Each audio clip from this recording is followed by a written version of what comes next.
तो क्या इन सब का एरिया नहीं बनेगा? बिल्कुल सर बनेगा। तो इनका एरिया हम कैसे निकालेंगे? इनके एरिया को निकालने के लिए जरूरत पड़ी बच्चों डेफिनेट इंटीग्रेशन की। न्यूमरेटर में यही सेम चीज बनाना चाहते हैं सो दैट हम इस इंटीग्रेशन को निकाल सकें कि आप लिमिट को ऐसी जगहों पर आप ब्रेक करते हो जहां जहां पर फंक्शन नॉन डिफरेंशिएबल है। अब हम क्या करेंगे सर, इसको रियल लाइन पर बनाएंगे।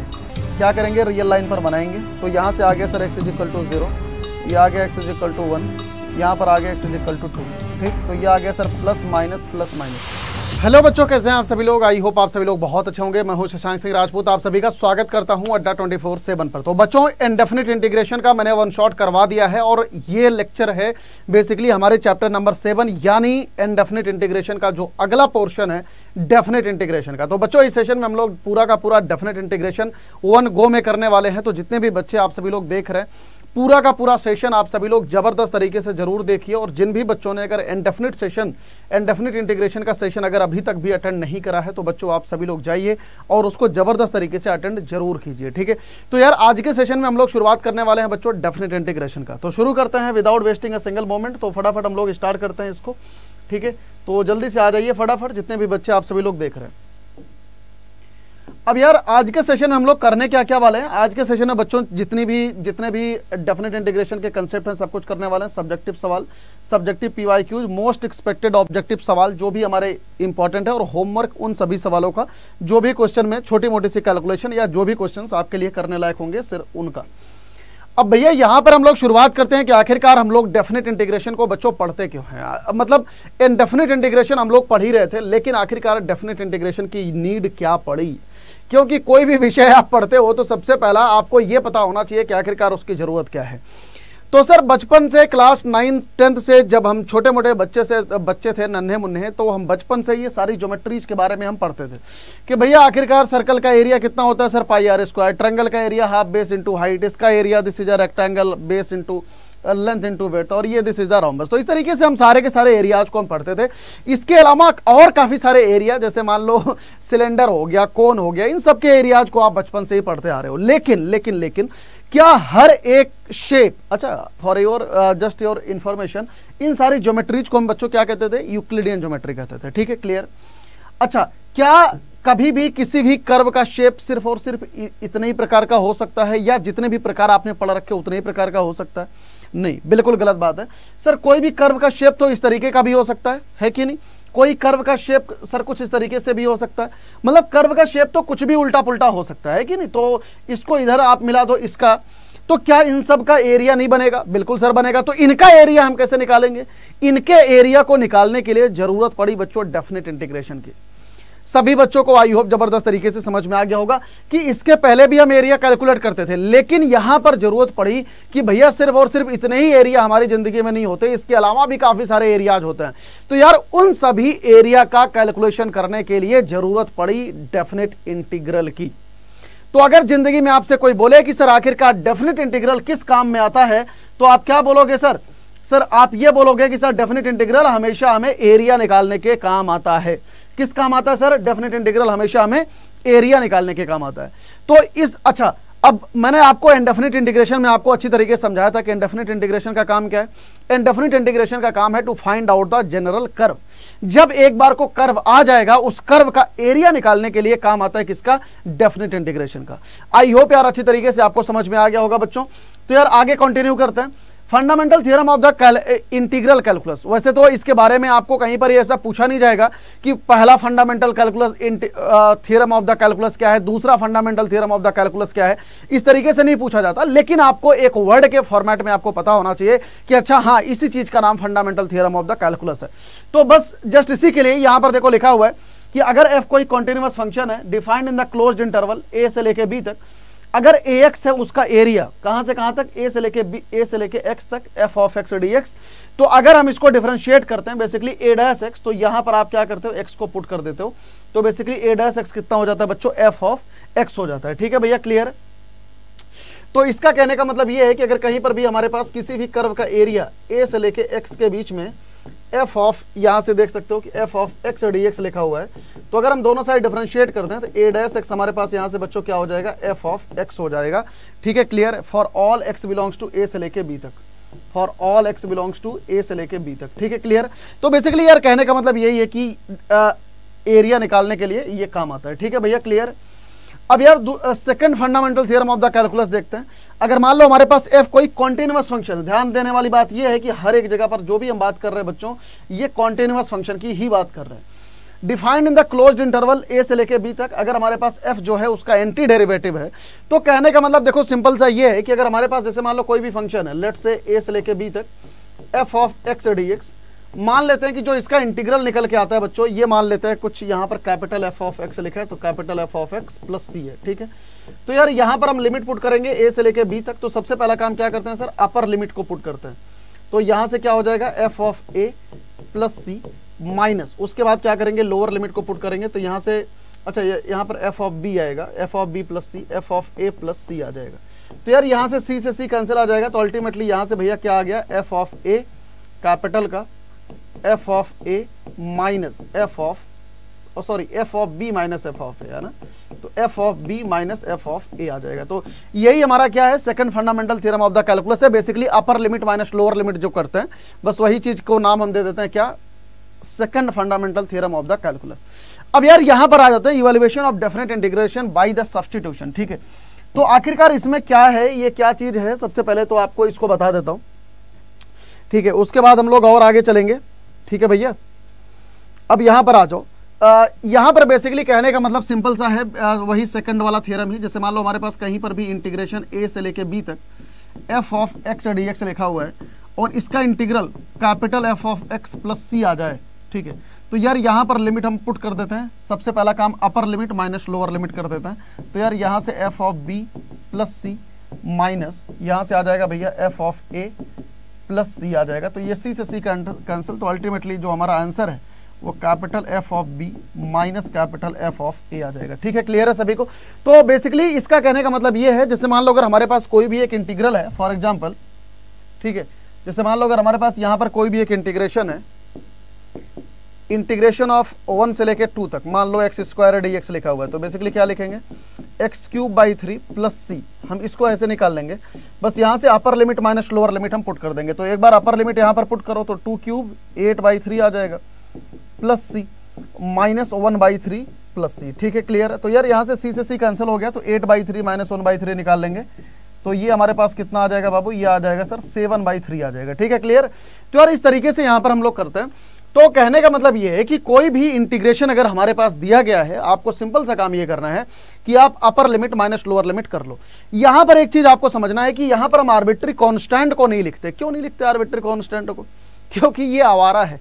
आवारों की अहमियत किसी ढंग के समाज में थोड़ी होती है कि नहीं। तो डेफिनेट इंटीग्रेशन हमें क्या देता है, एरिया देता है। मतलब हमें किसी भी कर्व की औकात देता है, एरिया देता है कि कौन कितना बड़ा है। तो भैया जहां पर बात होती है औकात की, वहां पर आर्बिट्री की बात नहीं होती, वहां पर आवारों की बात नहीं होती। ठीक है, क्लियर है सभी को। अच्छा, हमारी डेली टू डेली लाइफ में भी यही चीज होता है कि जो लोग आवारे होते हैं उनको घर में भी जगह नहीं मिलती। तो इस बात को आप लोगों को ध्यान रखना है। ठीक है, क्लियर। ठीक है भैया, तो आगे चलते हैं यार। आ जाओ जल्दी से, properties of the definite integration. कुछ बेसिक प्रॉपर्टीज हैं, आपको इनको ध्यान में रखना है। सबसे पहली बेसिक प्रॉपर्टी ये है कि अगर मान लो कहीं पर भी हमारे पास a से लेके b f of x dx लिखा हुआ है, तो यार अगर आप इस लिमिट को उल्टा लिखते हो ना, तो माइनस b से लेके a में f ऑफ x dx आप लिख सकते हो। मतलब कहने का ये है कि अगर आप लिमिट को उल्टी कर दो तो यहां पर आगे क्या हो जाएगा, माइनस का साइन आ जाता है। ठीक है, क्लियर। दूसरा ये है कि अगर मान लो कहीं पर a से लेके a f of x dx, तो इसका इंटीग्रेशन कितना आ जाएगा सर, 0 आ जाएगा। अच्छा, ऐसा हो क्यों रहा है, ऐसा क्यों हो रहा है, जरा सोच के बोलो। ऐसा इस वजह से हो रहा है कि देखो a से लेके b के बीच में, सबसे पहली बात तो आप सभी बच्चों को पता होना चाहिए कि एरिया कैसी क्वांटिटी होती है सर, वेक्टर क्वांटिटी होती है। एरिया कैसी क्वांटिटी होती है sir, area is a vector quantity. अगर एरिया भैया वेक्टर क्वांटिटी है तो ऑब्वियस सी बात है कि एरिया में क्या होगा, मैग्नीट्यूड और डायरेक्शन दोनों होगा, है कि नहीं। तो यहां पर सर मैग्नीट्यूड प्लस डायरेक्शन दोनों होगा। क्यों? क्योंकि ये वेक्टर क्वांटिटी है।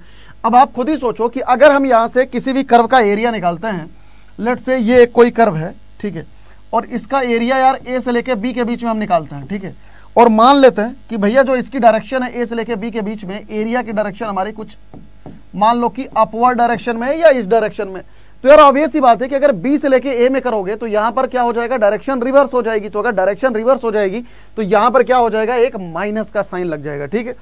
अच्छा, दूसरा वाला फॉर्मूला यहां पर क्या लिखा है बाबू, ए से लेके ए के बीच में किसी भी फंक्शन का ग्राफ 0 होगा। तो यार मतलब ए यही रहा और दूसरा वाला भी अपर लिमिट और लोअर लिमिट दो की दोनों ए है। तो यार ऑब्वियस सी बात है कि यहां पर क्या हो जाएगा, यहां पर बेसिकली एक पॉइंट के जैसा नजर आएगा और किसी भी पॉइंट का एरिया बच्चों कितना होता है सर, 0 होता है, ठीक है। तो यार ये सारी चीजें बहुत ही बेसिक सी हैं, आप सभी बच्चों को ध्यान में रखना है। तीसरा चीज ये है कि अगर मान लो कहीं पर भी दो इंटीग्रेशन एक दूसरे से जुड़े हुए हैं, जैसे f of x plus g of x दिया गया है, ठीक है, इनका dx, और यहाँ पर मान लो माइनस भी हो सकता है, तो हम इन दोनों को अलग अलग लिख सकते हैं। तो a से लेके b F of x dx plus minus a से लेके b g of x dx भी हम लिख सकते हैं, ठीक है। क्लियर है सभी को? तो यार इनको हम अलग अलग तरीके से भी लिख सकते हैं। चौथी प्रॉपर्टी बच्चों ये है तो बहुत ही बेसिक प्रॉपर्टी लेकिन बड़े काम की है। अगर मान लो a से लेके b lambda into F of x dx लिखा हुआ है, जहां पर लैम्डा क्या है सर, कांस्टेंट है, तो यहां से यार लैम्डा बाहर आ जाता है, a से लेके b F of x dx हम लिख लेंगे, ठीक है। तो ये कुछ बेसिक प्रॉपर्टीज हैं डेफिनेट इंटीग्रेशन की। बाकी आगे आने वाली प्रॉपर्टीज को अभी मैं आगे आपको बताता हूं। तो एकदम अच्छी तरीके से इन सारी प्रॉपर्टीज का स्क्रीनशॉट आप ले लीजिए, ठीक है। इंपॉर्टेंट प्रॉपर्टी है यार, सबका स्क्रीनशॉट आप ले लो, बाकी आगे क्वेश्चन करते हैं, अभी और क्लियर आ जाएगा। आ जाओ जल्दी से एनसीईआरटी का क्वेश्चन करते हैं। लिखा है सर 1 से लेके √3 dx upon 1 plus x square. तो सभी मेरे बच्चे जरा सॉल्व करो, ठीक है। तो यार यहाँ पर क्या लिखा है बाबू, dx upon 1 plus x square. तो ये हो क्या जाएगा, ये हो जाएगा सर tan इनवर्स x हो जाएगा। तो यहाँ पर लिमिट 1 से लेके √3, तो यहाँ से हमारे पास हो गया कितना, tan inverse √3 minus tan inverse 1। और यार tan इनवर्स √3 कितना होता है बच्चों, पाई बाई 3 माइनस ये कितना हो गया, पाई बाई 4 हो गया। तो अब इसको सॉल्व कर लो आराम से। यहाँ से आ गया सर 12, 3 4 जा दिस वन माइनस 4 3 जा दिस वन। तो ये कितना आ गया sir, pi by 12 is the right answer, pi by 12 is the right answer. सभी बच्चों को एकदम क्रिस्टल क्लियर है यार, बेसिक से सवाल है, आई थिंक क्लियर होगा एकदम जबरदस्त तरीके से। चलें आगे, बहुत बढ़िया, ग्रेट। नेक्स्ट क्वेश्चन, 0 से लेके पाई बाई 4 साइन 2x, आपकी एनसीईआरटी का ही सवाल है। तो यार साइन 2x का इंटीग्रेशन बच्चों क्या होता है, ये होता है सर माइनस का cos 2x 0 से लेके पाई बाई 4 में। तो बस यहाँ पर वैल्यूज आप सब्स्टिट्यूट कर दो, तो cos 2 into pi by 4 minus cos 0 आ गया। तो यार यहाँ पर वैल्यू पुट करो, तो ये 2 2 जा दिस वन, तो यहाँ से माइनस cos पाई बाई 2 आ गया माइनस cos 0 आ गया। और भैया cos पाई बाई 2 सर कितना होता है, ये होता है सर 0 माइनस 1। तो इसका आंसर कितना आ गया sir, 1 is the right answer. ठीक है भैया, क्लियर है सभी को, 1 इज द राइट आंसर। आगे चलते हैं नेक्स्ट क्वेश्चन। अगला सवाल है बच्चों, 0 से लेके pi 1 upon x square plus b square x square plus a square. ये सब वो सवाल हैं जहां पर ये बेसिकली सीबीएसई में आया हुआ सवाल है, पीवाईक्यूज है। ये बच्चों वो क्वेश्चन है जो बार बार को आप समझ लो कि सीबीएसई में पूछे जाते हैं। इसके अलावा ये जो सवाल हैं, इन सारे क्वेश्चन में एक ही कंसेप्ट लग रहा है। कौन सा कंसेप्ट कि इंडेफिनिट इंटीग्रेशन से आप सॉल्यूशन को निकालो। सॉल्यूशन निकालने के बाद आपको क्या करना है, अपर लिमिट माइनस लोअर लिमिट को पुट कर देना है, बस दैट्स ऑल। तो यार इस सवाल को हम बच्चों करते हैं यहाँ पे।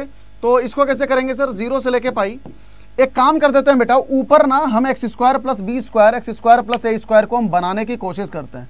तो कैसे बनाएंगे सर, एक काम करते हैं, B square minus a square से आप डिवाइड कर दो और मल्टीप्लाई कर दो। यहाँ पर हमने क्या करा, B square minus a square से ऊपर नीचे मल्टीप्लाई कर दिया और डिवाइड कर दिया। तो ये हो गया sir x square plus b square, और यहाँ पर हो गया sir x square plus a square. ठीक है भैया, क्लियर। अच्छा, ऐसा क्यों करा, ऐसा इस वजह से करा है क्योंकि हम न्यूमरेटर में यही सेम चीज बनाना चाहते हैं, सो दैट हम इस इंटीग्रेशन को निकाल सके। तो यार यहाँ से ये तो कांस्टेंट है बच्चों, तो 1 upon B square minus a square, तो ये बाहर आ गया, इंटीग्रेशन ऑफ 0 से लेके पाई। अब यार यहाँ पर जो ये B square minus a square लिखा है भैया, इसकी जगह पर मैं क्या लिख सकता हूँ, इसको मैं लिख सकता हूँ बच्चों x square plus b square minus times x square minus a square. ठीक, x square plus a square upon, यहाँ पर लिख सकते हैं भैया x square plus b square into x square plus a square d x. लिख सकते हैं कि नहीं, ऐसा क्यों, ऐसा इस वजह से लिखा सो दैट ऊपर नीचे ये दोनों बन जाएं और आराम से हमारा इंटीग्रेशन सॉल्व हो जाए। तो यहां पर मैंने क्या करा, देखो x square plus b square, आप देखो जरा, एक्स स्क्वायर से x square cancel, b square minus a square बचेगा, यही यहां पर लिखा हुआ है। तो बेसिकली इसी चीज को हम इस तरीके से भी लिख सकते हैं, यहां पर एक्स स्क्वायर जोड़ दिया, यहां से एक्स स्क्वायर घटा दिया और इस तरीके से हमने लिख दिया। अब क्या करेंगे अगले स्टेप में, अगले स्टेप में भैया इन दोनों को सर हम अलग अलग कर देते हैं। तो यार यहां से हमारे पास आ गया 1/b square minus a square, ठीक है, और यहां से हम इन दोनों को अलग अलग कर देते हैं। तो ये हो गया देखो 0 से लेके pi x square plus b square upon, यहां से आ गया बच्चों x square plus b square into x square plus a square. बहुत अच्छा क्वेश्चन है बच्चों, कई बार पूछा जा चुका है ये सवाल। और उसके बाद यहां से माइनस टाइम्स 0 से लेके पाई, यहां से हो गया भैया x square plus a square upon, यहां से हो गया देखो x square plus b square into x square plus a square dx। ठीक है, क्लियर है सभी बच्चों को, हाँ या ना, जल्दी से बताओ। अब क्या करेंगे सर, यहाँ पे हम काट छांट करते हैं, तो काट छांट कर दो। यहाँ से देखो ये कट गया, यहाँ से देखो ये कट गया, तो अल्टीमेटली हमारे पास बचा कितना, अल्टीमेटली हमारे पास आ गया 1/b square minus a square integration of 0 से लेके पाई, यहाँ पर कितना आ गया यार 0 से लेके pi 1/x square plus a square dx, और यहाँ से आ गया बच्चों माइनस 0 से लेके pi 1/x square plus b square dx आ गया, यही आ गया, हाँ या ना। ठीक है, क्लियर है सभी को।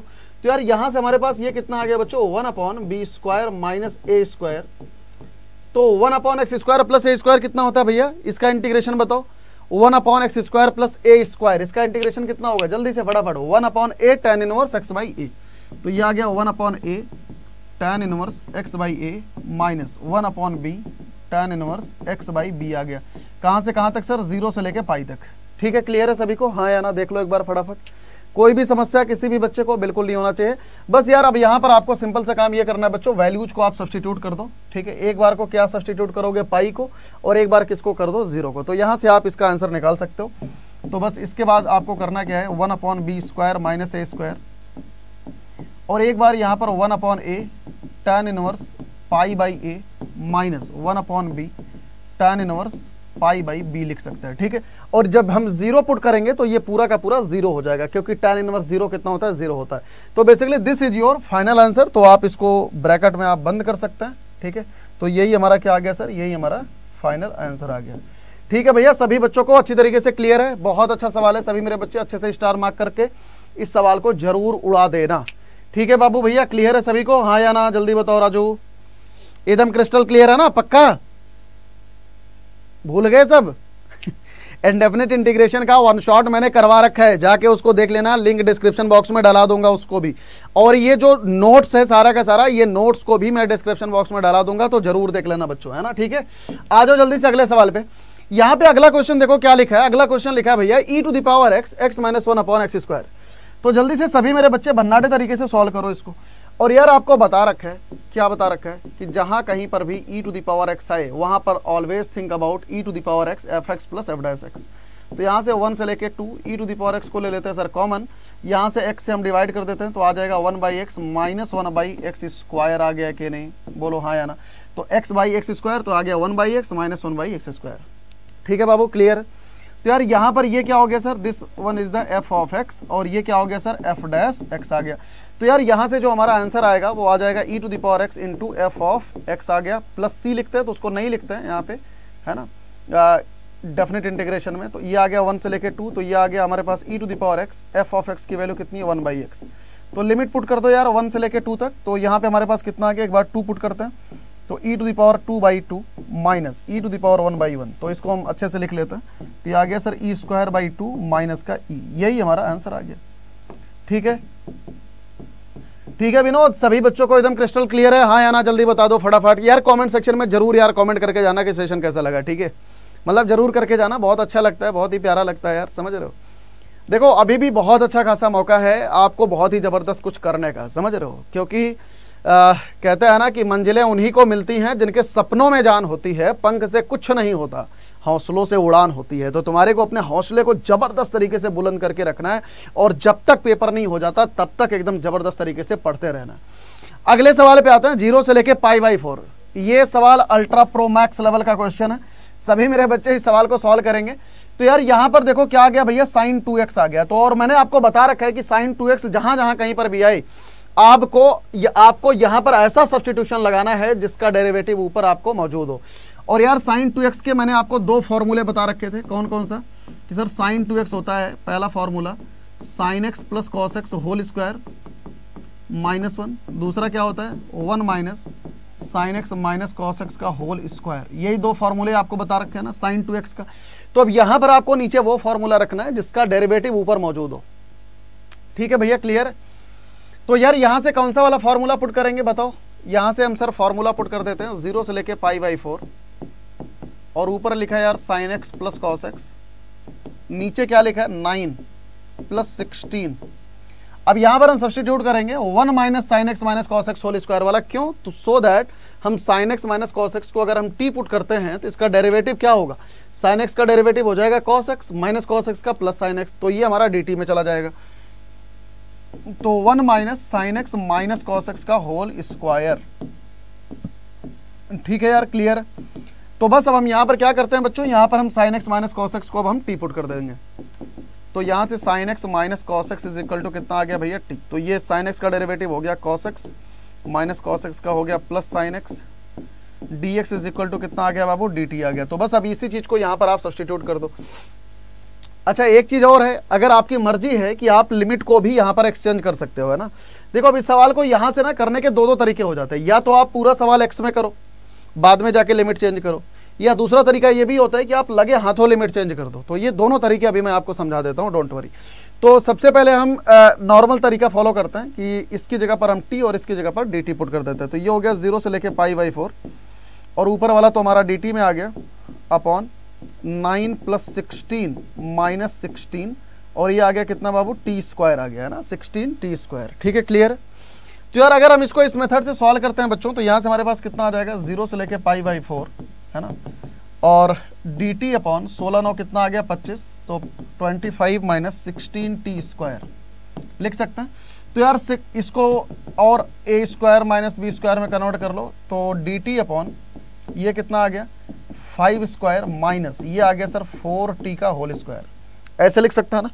तो ये क्या हो गया ए स्क्वायर माइनस एक्स स्क्वायर हो गया। और मैंने आपको बता रखा है बच्चों कि अगर कहीं पर भी अगर आपको 1 अपॉन ए स्क्वायर माइनस एक्स स्क्वायर का इंटीग्रेशन अगर निकालना हो तो आप कैसे लिखते हो बाबू, कैसे लिखते हो 1/2a है ना, याद आ रहा है 1/2a log a plus x upon a minus x, ऐसे ही लिखते हो ना, प्लस सी। तो बस यही फॉर्मूला अब आप यहां पर लगा दो, तो ये कितना आ जाएगा 1/2a, तो 2 × 5 लॉग यहां से कितना आ गया बाबू 5 माइनस 4t, 5 प्लस 4t है ना, अपॉन 5 माइनस 4t है ना। और यार यहाँ पर जो t का कोफिशिएंट है कितना 1/4, तो यहाँ से हम क्या करेंगे बच्चों 1/4 से भी हम मल्टीप्लाई करेंगे है ना, 1/4 से भी। और यहाँ पर लिमिट क्या है बाबू 0 से लेके π/4। ठीक है बाबू, क्लियर है सभी बच्चों को, हाँ या ना जल्दी बोलो, एकदम आई थिंक जबरदस्त क्लियर होगा सभी को। तो बस यार यहाँ पर लास्ट टाइम पे हम क्या करने वाले हैं, इसको सॉल्व करो 8 5 40, तो 1/40 लॉग यहाँ से t की वैल्यू पुट कर दो 5 + 4 और t की वैल्यू क्या है sine x minus cos x है, sine x minus cos x upon यहाँ से आ जाएगा 5 - 4 sine x minus cos x. ठीक है, और कहाँ से कहाँ तक 0 से लेके π/4। ठीक, तो बस अब यहाँ पर लास्ट में आपको क्या करना है भैया 0 से लेके π/4 पुट करना है। तो जब आप π/4 यहाँ पर पुट करोगे तो आप देख सकते हो कि ये वाले टर्म आपके क्या बन जाएंगे सर 0 बन जाएंगे। सभी को समझ आ रहा है, एक बार आप ध्यान से जरा देख लो है ना, एक बार सभी बच्चे जरा ध्यान से सुनो कि अगर आप यहां पर π/4 पुट करते हो तो क्या आएगा, साइन π/4 कॉस π/4 बराबर होता है, तो ये क्या हो गया 0 बन गया है ना, ये क्या बन जाएगा 0 बन जाएगा। तो यहां से log 5/5 log 5/5 मतलब log 1, तो log 1 की वैल्यू 0। जब आप यहां पर 0 पुट करोगे तो साइन 0 कितना होता है 0 होता है, कॉस 0 कितना होता है 1 होता है। तो इस तरीके से आप आगे सॉल्व करते हो। तो आ जाओ जल्दी से यहाँ पे सॉल्व करते हैं। तो आ गया देखो 1/40 है ना लॉग, अब जरा यहां पर आप अपर लिमिट पुट करो, तो ये कितना आ जाएगा लॉग यहां पर आ जाएगा 5 + 0 अपॉन 5 - 0। ठीक, माइनस जब हम यहां पर लोअर लिमिट पुट करेंगे 0 को, तो यहां से आ जाएगा बेटा 5 + 4 है ना, और माइनस का 1 अपॉन 5 माइनस, और यहां पर क्या लिखा है 4 और यहां पर है क्या -1 है ना, तो यहाँ से कितना आ जाएगा 5 - 4 इंटू माइनस का 1, ठीक। तो यहाँ से हमारे पास अल्टीमेटली कितना आ गया 1/40, तो ये तो आ गया log 1 की वैल्यू 0 माइनस log ये कितना आ जाएगा 5 में से 4 घटाओ 1 और यहाँ से कितना आ गया 9 आ गया, ठीक।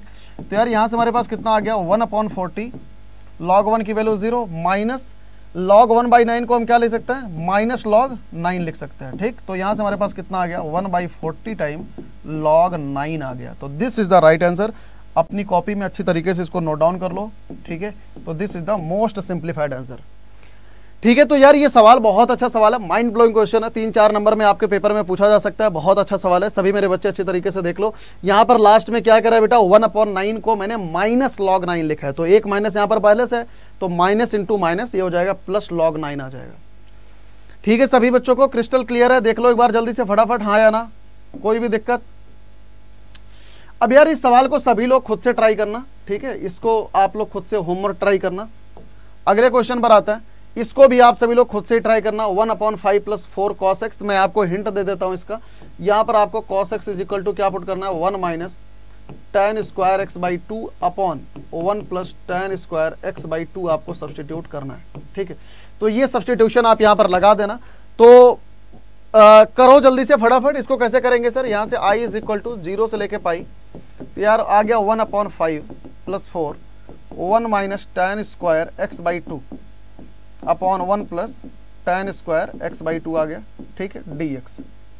तो बस अब हम इसको सॉल्व करते हैं। तो i इज इक्वल टू कितना आ गया बच्चों 0 से लेके पाई, तो यहाँ से 1 + tan स्क्वायर x तो ऊपर चला जाएगा, तो यहाँ से हो गया 1 + tan स्क्वायर x/2, आप देख लेना। और नीचे कितना आ गया 5 + 5 tan स्क्वायर x/2। चलो एक स्टेप और लिख देता हूँ, अदरवाइज आपको हो सकता है समझने में दिक्कत आए। तो 1 अपॉन यहाँ से एलसीएम कितना आ जाएगा 1 + tan स्क्वायर x/2, ठीक। तो यहाँ से एलसीएम लोगे आप, तो ये आ गया 5 + 5 tan square x/2 + 4 - 4 tan square x/2 आ गया, ठीक है, क्लियर। और यहाँ पर आ गया सर dx, ठीक, यही आएगा। तो अब यार अब हम इसको सॉल्व कर लेते हैं जल्दी से। यहाँ पर देख लो एक बार फटाफट। तो यहाँ से हमारे पास i इज इक्वल टू कितना आ गया, यहाँ से sir i is equal to 0 से लेके पाए 1 + tan स्क्वायर x/2 ऊपर चला जाएगा, तो ये हो गया sec स्क्वायर x/2 अपॉन यार यहाँ से 5 4 9 है ना, और 5 में से 4 घटा देंगे, कितना आ गया tan स्क्वायर x/2 आ गया, ठीक है भैया, क्लियर। और यहाँ पर हो गया सर dx। अब यहाँ पर हम अगेन सब्सटीट्यूशन पुट करेंगे, क्या पुट करेंगे tan x/2 is equal to t, तो sec square x/2 dx is equals to कितना आ जाएगा dt आ गया, ठीक। और यहाँ से x/2 का भी हाफ हो गया, तो यार यहाँ से sec square x/2 dx is equal to कितना आ गया भैया 2 dt आ गया, ठीक है। कितना आ गया सर 2 dt आ गया। तो बस अब हम इसको सॉल्व कर लेते हैं आराम से। तो i इज इक्वल टू कितना आया 0 से लेके पाए sec स्क्वायर x/2 ये आ गया 2 dt अपॉन 9 को लिख सकते हैं 3 स्क्वायर प्लस t स्क्वायर लिख सकते हैं, इस तरीके से लिख सकते हैं ना, x square plus a square. तो इसका इंटीग्रेशन हमारे पास कितना आ गया सर 1/a की value 3 tan inverse tan inverse t/3 आ गया। लिमिट जो है x की है तो 0 से लेके पाई। तो यार यहाँ पर हम पाई पुट करेंगे, तो i इज इक्वल टू कितना आ गया भैया 1/3 tan इनवर्स। अब सबसे पहला काम यहाँ पर t की वैल्यू आप पुट करो, तो t की वैल्यू कितनी है tan x/2 है अपॉन 3 लिखा है, ठीक है, क्लियर है। तो यहाँ से tan इनवर्स t/3 है ना, तो यहाँ से t की वैल्यू को हम क्या पुट करेंगे सर, यहाँ से t की वैल्यू को tan x/2 पुट करेंगे, tan x/2/3, ठीक है। और यार यहाँ से 0 से लेके पाई के बीच में आप लिमिट सब्स्टिट्यूट कर दो, ठीक है भैया, क्लियर है। अब यार बस यहाँ पे अब आपको अंतिम क्षण में अब आपको करना क्या है sir, i is equal to 1/3। अब यहाँ से अपर लिमिट को पुट करो, तो tan इनवर्स π/2, तो tan इनवर्स π/2 की वैल्यू कितनी हो जाएगी इनफाइनाइट।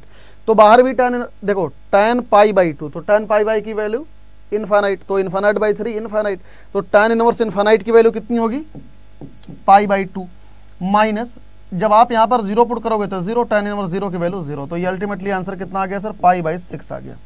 कितना आ गया π/6 इज द राइट आंसर, ठीक है। सभी बच्चों को एकदम जबरदस्त सवाल है यार। ये सब क्वेश्चन, इसमें जितने भी क्वेश्चन हैं, most of the questions are the CBSE PYQs बच्चों, आपके लिए बहुत ही ज़्यादा इंपॉर्टेंट है। तो प्लीज़ यार सभी बच्चे सारे क्वेश्चन को जरूर करना, ठीक है। अब यार ये क्वेश्चन सेम यही पिछला वाला ही क्वेश्चन है, तो आप लोग इसको जरूर घर से ट्राई करना। ये सवाल आपके लिए होमवर्क है, ठीक है। अभी जस्ट मैंने पीछे इसी टाइप का एक क्वेश्चन आपको कराया था, आई थिंक यही सवाल था क्या शायद वो, या इसी पैटर्न का, हाँ सेम यही क्वेश्चन था। तो इसको, इस सवाल को मैं यहाँ से डिलीट ही कर दे रहा हूँ, ठीक है, अननेसेसरली का पड़ा हुआ है। आ जाओ जल्दी से अगले क्वेश्चन पे, ठीक है। ये वाला क्वेश्चन करो जल्दी से फटाफट। यहाँ से लिखा है भैया 1 से लेकर 2, 1/x - 1/2x² e to the power 2x, है ना। तो ये सवाल है। तो आई थिंक इस सवाल को आपको करना क्या है, 1 से लेकर 2 e to the power x f of x plus f dash x में आपको कन्वर्ट करना है। और भैया इसका आंसर क्या आएगा sir, e to the power x into f of x। बस लास्ट में आपको 1 से 2 तक लिमिट आपको पुट कर देना है, बाकी सवाल आप खुद ही कर लेना, ठीक है। कर लोगे अभी सवाल को, ठीक है बाबू। बस यहाँ पर एक चीज आपको ध्यान रखना है कि 2x इज इक्वल टू, सबसे पहला काम आपको t बनाना पड़ेगा, ठीक है। तो 2x इज इक्वल टू, आप t बनाओगे तो x इज इक्वल टू कितना आएगा बाबू, t/2 आएगा, ठीक। तो dx इज इक्वल टू कितना आएगा, 1/2 dt आएगा। तो ये इस सवाल का हिंट है, इतना काम आपको जरूर करना है, ठीक है। तो यहाँ पर अब इसी सवाल को हम t के रिस्पेक्ट में अगर कन्वर्ट कर दें इसी पूरे क्वेश्चन को, तो जब हम x बराबर 1 लेंगे तो t बराबर कितना आ गया 2, जब x इज इक्वल टू 2 लोगे तो t बराबर कितना आ गया 4। तो e to the power t 1/x, x की वैल्यू कितनी हो गई t/2, है ना, माइनस 1/2 इंटू एक्स स्क्वायर, मतलब ये हो गया सर t²/4, ठीक है।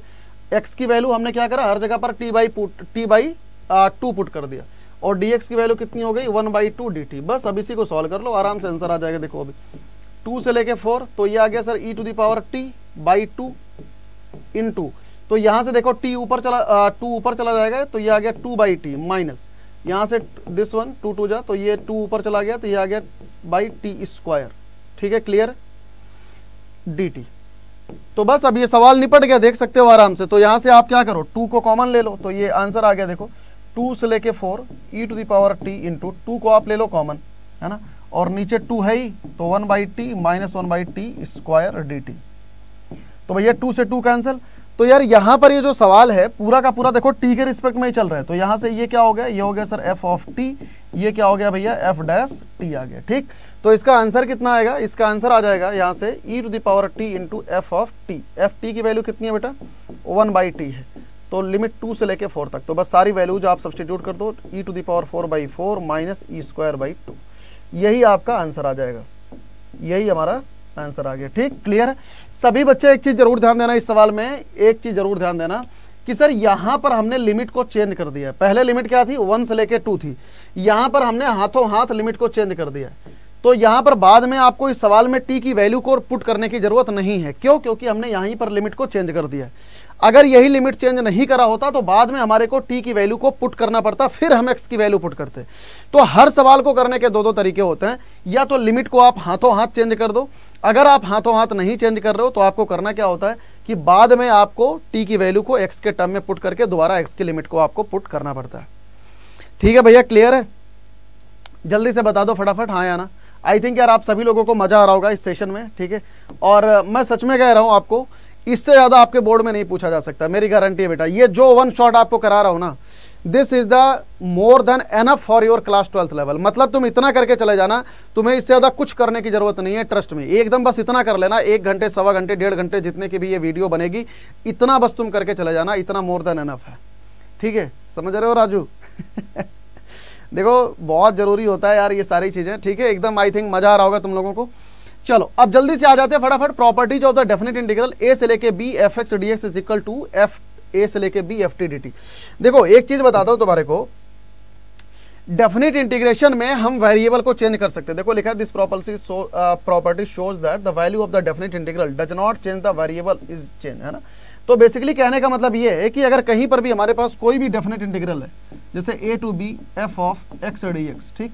अब तुम चाहे यहाँ पर x dx लिखो, चाहे f ऑफ u du लिख लो, कोई दिक्कत वाली बात नहीं है। इंटीग्रेशन की जो वैल्यू है हमेशा सेम आएगी। क्यों? अरे यार वेरिएबल चेंज करके इंटीग्रेशन की वैल्यू कहाँ से चेंज हो जाएगी, आप खुद ही सोचो। जैसे मान लो यहाँ पर x dx है और यहाँ पर t dt लिख दो, तो वैल्यू थोड़ी ना चेंज हो जाएगी। क्यों? क्योंकि अपर लिमिट और लोअर लिमिट यहाँ पर पुट करोगे ना। तो भैया यहाँ पर जो भी तुम्हारा x y z है उसी का नाम लिख लेना, ठीक है, एफ टी डी टी, ठीक। तो बस ऐसे ही याद कर लेना, ठीक है। जिसको तुम भुला चुके हो ना उसी का नाम यहाँ पर टेक लेना, F U D U F T D T, चाहे एफ एक्स डी एक्स, ठीक है। तो जिसको तुम चाहते हो बहुत ज़्यादा, जिसके नाम को उसी का पहला अक्षर यहाँ पे लिख लेना। क्यों? क्योंकि हम डेफिनेट इंटीग्रेशन में वेरिएबल्स को हम बदल सकते हैं, मतलब कोई भी वेरिएबल हम पुट कर सकते हैं, ठीक है। तो अपना XYZ यहाँ पर सब्स्टिट्यूट कर सकते हो, मतलब चाहे FTDT लिखो, चाहे FUDU लिखो, चाहे कुछ भी लिखो। अब अगले प्रॉपर्टी पर आते हैं। ये वाली प्रॉपर्टी देखो मैंने आपको बता ही दिया है, ये वाली प्रॉपर्टी भी मैंने आपको बता दिया है। A to A fx dx की वैल्यू क्या होती है सर? 0 होती है। ये सारी चीजें मैंने आपको बता दिया है। अगली प्रॉपर्टी पर आते हैं बच्चों, ये इंपॉर्टेंट प्रॉपर्टी है, A से लेके B fx dx is equal to A से लेके C। तो सबसे पहला काम आप इस प्रॉपर्टी को समझने की कोशिश करो, अभी बाद में तुम्हारे को ये खुद ही समझ आ जाएगा, डोंट वरी, ठीक है बेटा। देखो अगर मान लो हमारे को एरिया निकालना है, लेट्स से यहाँ पर मैं एक ग्राफ छापता हूँ, ठीक है, ये एक ग्राफ ड्रॉ करा और इस ग्राफ में कुछ पॉइंट्स हम ले लेते हैं, ठीक है। ये वाला पॉइंट A हो गया, ये पॉइंट को कुछ अभी नाम दे देंगे। तो बस जो चीज़ आपको समझाना चाहता हूँ एक बार आराम से तुम पकड़ लो, बस उतना बहुत है, ठीक है। तो भैया इस वाले पॉइंट को A, इसको कह देते हैं, इसको कह देते हैं B, और इसको कह दो क्या, इसको कह दो कुछ भी इसको कह देते हैं बोलो यार कोई नाम बोलो, इसको कह देते हैं C1 है ना, यहाँ पर क्या लिखा है? C लिखा है, तो इसको C1 C2 C3 लिख देते हैं, ठीक है। अब यहाँ पर जरा समझने की कोशिश करना, जो मैं आपको समझाना चाहता हूँ बेटा, है ना। सभी बच्चे जरा एक चीज समझने की कोशिश करना, जो चीज मैं आपको समझाना चाहता हूँ। क्या समझाना चाहते हो सर? अभी बताता हूँ ना क्या समझाना चाहता हूँ, रुको पहले इसको देखो तुम ध्यान से, है ना। समझाना ये चाहता हूँ बाबू कि जो इस कर्व का एरिया है ना, ये क्या हुआ, ध्यान से समझना। समझाना ये चाहता हूँ जो इस कर्व का एरिया है, किस कर्व का एरिया है सर? इस वाले कर्व का, जो इसके बीच में एरिया है ये ऐसे क्यों कर रहा है? अच्छा ये शायद बाउंडेड नहीं है ना, इस वजह से ये पूरा ले रहा है, हाँ तो खैर कोई नहीं। तो समझने की कोशिश करो कि जो ये पूरे कर्व का एरिया है A से लेके B के बीच में, है ना, यहाँ से लेके यहाँ के बीच में, ये क्या हो रहा है यार, हाँ तो ये जो कर्व का एरिया है कहाँ से कहाँ तक सर? A से लेके B के बीच में, यहाँ से लेके यहाँ के बीच में, है ना। तो यार ऑब्वियस सी बात है कि अगर हम A से लेके B के बीच का एरिया निकालते हैं f ऑफ x dx बराबर, तो ये छोटे वाले पोर्शन का एरिया निकाल लेते हैं। A से लेके C1 f of x dx है ना, इस वाले पोर्शन का एरिया प्लस C1 से लेके C2 f of x dx plus C2 से लेके C3, ऐसे करके हम कितने भी पार्टों में ब्रेक कर सकते हैं कि नहीं, f of x dx plus C3 से लेके B f of x dx, है कि नहीं। तो हम इस तरीके से आराम से लिमिट को ब्रेक कर सकते हैं, आराम से बिल्कुल सर कर सकते हैं। क्यों कर सकते हैं? क्योंकि यार इस वाले पोर्शन का एरिया यहाँ से यहाँ निकालने के बजाय आप ये भी कर सकते हो कि सर ये वाले पोर्शन का एरिया प्लस इसका एरिया प्लस इसका एरिया प्लस इसका एरिया, बस सारे एरियाज को जोड़ दोगे तो आपका आंसर आ जाएगा, है कि नहीं। समझ में आ गया सभी बच्चों को? हाँ या ना, जल्दी बताओ फटाफट। तो किसी भी कर्व के एरिया को हम डिफरेंट पार्ट्स में डिवाइड करके भी हम उसके एरिया को निकाल सकते हैं। तो अब तुम्हारा सवाल ये आएगा कि सर ये बताओ पागल हो गए हो क्या? मतलब जब हम एरिया को A से लेके B तक हम निकाल सकते हैं तो आखिरकार ये नौटंकी क्यों कर रहे हैं बिना मतलब का, कि हम इसको ब्रेक कर करके बाद में बिना मतलब का हम इंटीग्रेशन का साइज बढ़ा रहे हैं फालतू का। सर दिमाग खराब हो गया है क्या? नहीं, दिमाग खराब नहीं हुआ बेटा, उसके पीछे कारण है। उसके पीछे कारण ये है कि आप लिमिट को ऐसी जगहों पर आप ब्रेक करते हो जहां जहां पर फंक्शन नॉन डिफरेंशिएबल हो। तो इसको कहीं पर लिख लेना, we break the limit, we break the limit where the function is non-differentiable, where the function is non-differentiable। समझ आया? फंक्शन इज नॉन डिफरेंशिएबल, ठीक है। नॉन डिफरेंशिएबल में डज नॉट एग्जिस्ट का भी केस आ जाएगा, शार्प टर्न का भी केस आ जाएगा, ठीक।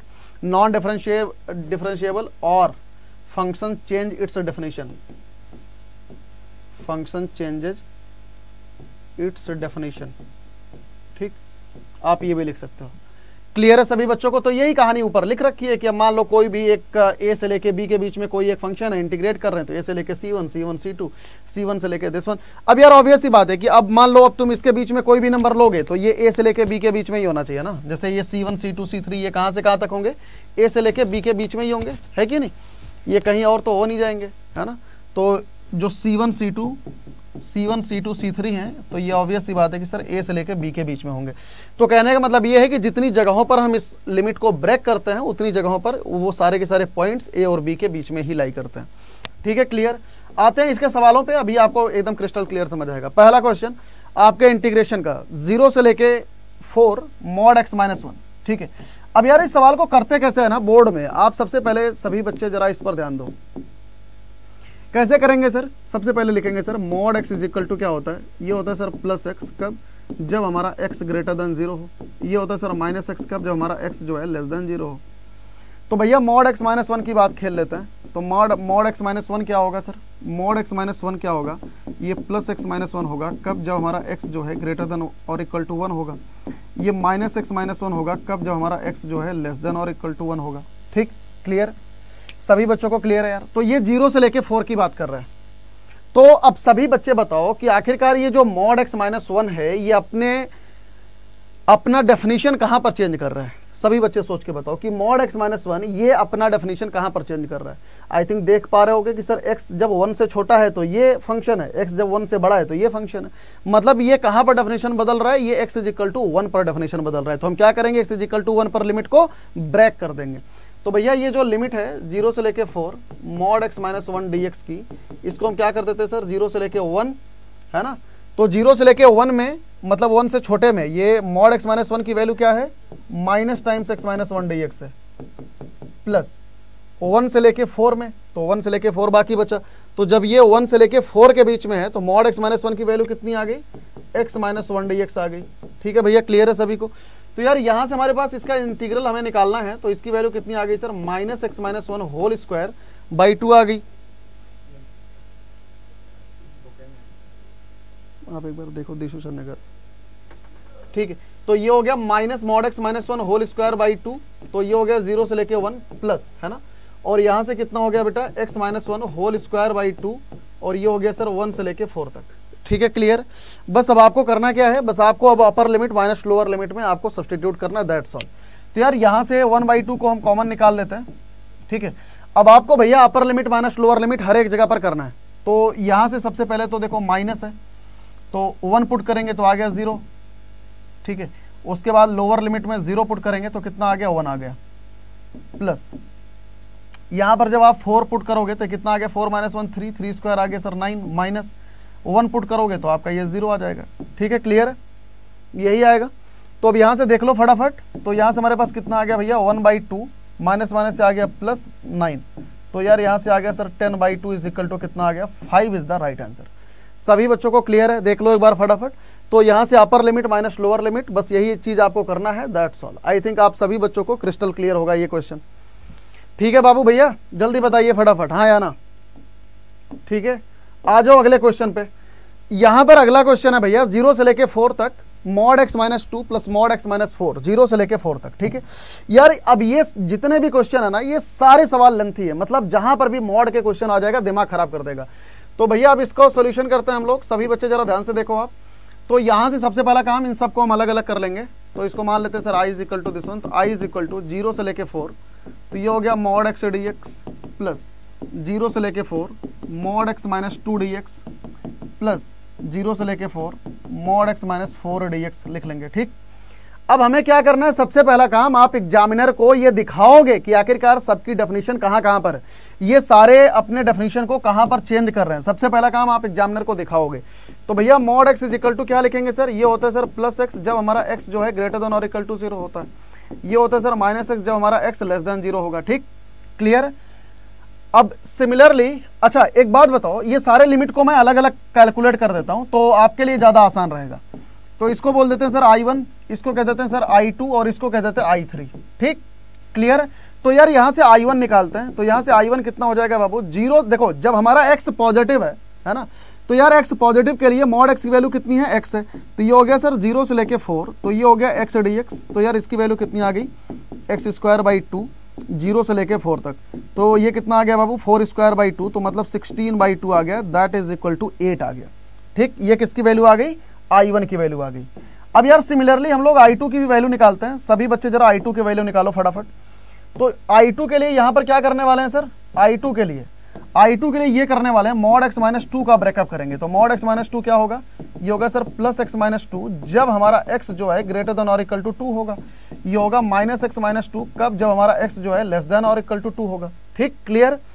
तो यार यहाँ से जो 0 से लेके 4, यहाँ से I2 इज इक्वल टू 0 से लेके 4, मॉड x माइनस 2dx को हम ब्रेक कर लेंगे कहाँ कहाँ पर, 2 से जब छोटा है तो ये वैल्यू, 2 से जब बड़ा है तो ये वाली वैल्यू। तो इसको हम कहाँ से ब्रेक करेंगे, 0 से लेकर 2 में। तो 0 से लेकर 2 में मतलब 2 से छोटे के लिए मॉड x माइनस 2 की वैल्यू कितनी है, minus mod x minus 2dx है, प्लस, और ये हो गया 2 से लेकर 4 में मतलब 2 से बड़े में मॉड x माइनस 2 की वैल्यू कितनी है भैया, x माइनस 2dx है। ठीक, तो बस अब हमें इसी को सॉल्व कर लेना है। तो यहाँ से सॉल्व कर लो इसको, तो ये आ गया minus whole square by 2 plus x minus 2 whole square by 2। Limit को आप सब्सटीट्यूट कर दो 2 से लेके 4, और यहाँ से हो गया सर 0 से लेके 2 तक। ठीक है, क्लियर। तो बस अब इसको सॉल्व करते हैं यार यहाँ पे। तो यहाँ पे अब हम इसको सॉल्व करते हैं डिटेल में। तो यहाँ से देखो, अच्छा ये पिछले क्वेश्चन में मॉड x माइनस 2 0 से लेके 2 है ना, तो एक काम करते हैं 1/2, तो ये पूरे में से ही कॉमन आ जाएगा, तो इसको हम पूरे में से ही कॉमन निकाल लेते हैं। ठीक, अब यहाँ पर माइनस टाइम्स है, अब एक बार अपर लिमिट हम पुट करेंगे तो 2 माइनस 2, तो ये हो गया 0, माइनस जब हम 0 पुट करेंगे तो 2 2 जा 4, यही आ गया कहाँ पर, यहाँ पर। ठीक, प्लस अब जरा यहाँ पर अपर लिमिट पुट करो तो 4 माइनस 2, तो ये हो जाएगा 2, तो 2 स्क्वायर कितना हो गया बाबू, 4 आ गया। जब हम 2 पुट करेंगे तो ये 0 आ जाएगा। ठीक है, क्लियर है सभी को, ध्यान से देख लो। हमने यहाँ से 1/2 को मैंने पहले ही बाहर निकाल लिया, 1/2 को पहले ही बाहर निकाल लिया, तो माइनस का साइन तो यहाँ पर बाहर लगा दिया ब्रैकेट के, तो 2 माइनस 2 0, माइनस 2 2 जा 4, प्लस जब यहाँ पर 4 पुट करेंगे तो 4 माइनस 2 2, 2 स्क्वायर हो गया 4, माइनस 2 माइनस 2 0। ठीक, तो इसको सॉल्व कर लो। तो यहाँ से कितना आ गया भैया 1/2, तो माइनस माइनस प्लस 4 प्लस 4, तो ये आ गया बाबू 8/2 इज इक्वल टू कितना आ गया 2 4 जा दिस वन। ठीक, तो यार यहाँ से I2 की वैल्यू कितनी आ गई, I2 की वैल्यू आ गई सर 4। I2 की वैल्यू कितनी आई, I2 की वैल्यू आ गई 4 है ना, I2 की वैल्यू आ गई 4, और I1 की वैल्यू कितनी आई है 8। ठीक, क्लियर। अब यार यहाँ से यहीं पर मैं I1 की भी वैल्यू को लिख देता हूँ, I1 की वैल्यू आ गई है 8। ठीक, तो यार यहाँ से हमारे को वैल्यू निकालनी है कौन सी वाली, अब वैल्यू बची है हमारे पास कौन सी निकालने की, मॉड x माइनस 4 0 से लेके 4 तक। ठीक, तो मॉड x माइनस 4 का डेफिनेशन अगर हम यहाँ पर लिखेंगे तो यार मॉड x माइनस 4 का डेफिनेशन कैसे लिखेंगे सर, ये हो जाएगा सर प्लस x माइनस 4 जब हमारा x जो है ग्रेटर देन और इक्वल टू 4 होगा, और ये होगा माइनस x माइनस 4 कब, जब हमारा x जो है लेस देन और इक्वल टू 4 होगा या लेस देन 4। तो यार अगर हमारे को I3 निकालना है तो सभी बच्चे जरा ध्यान से देखो, तो I3 इज इक्वल टू क्या होगा 0 से लेके 4 में, 0 से लेके 4 में मतलब ये है कि 0 से लेके 4 में ये x 4 से छोटा होगा, तो मॉड x माइनस 4 की वैल्यू क्या है, माइनस टाइम x माइनस 4 होगी ये, तो minus times x minus 4 dx। तो बस अब इसी को सॉल्व कर लो, तो आ गया minus x minus 4 whole square by 2। Limit कहाँ से कहाँ तक, 0 से लेके 4 तक, तो यहाँ से माइनस 1/2 को कॉमन ले लो, तो 4 पुट करेंगे तो 0, 0 पुट करेंगे तो 16 आ जाएगा, 0 पुट कर दिया तो 16 आ जाएगा। ठीक है, क्लियर। तो यार यहाँ से हमारे पास कितना आ गया सर 8 आ गया, यहाँ से I3 की वैल्यू कितनी आ गई भैया 8 आ गई। ठीक है, I3 की वैल्यू सर कितनी आ गई 8 आ गई।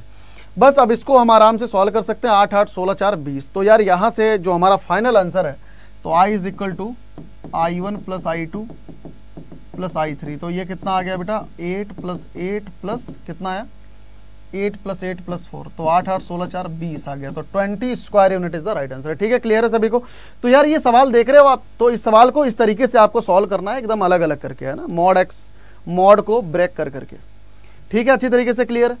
अगले क्वेश्चन पर आ जाते हैं, माइनस π/2 से लेके π/2, और यहाँ पर लिखा है बच्चों sine mod x plus cos mod x। तो यार इसको मान लेते हैं sir this one is the I is equal to, तो यार यहाँ पर हमारे को मॉड x को ब्रेक करना है, तो mod x is equal to कितना हो जाएगा सर, ये हो जाएगा प्लस x कब, जब हमारा x जो है ग्रेटर देन और इक्वल टू 0, माइनस x कब, जब हमारा x जो है लेस देन 0।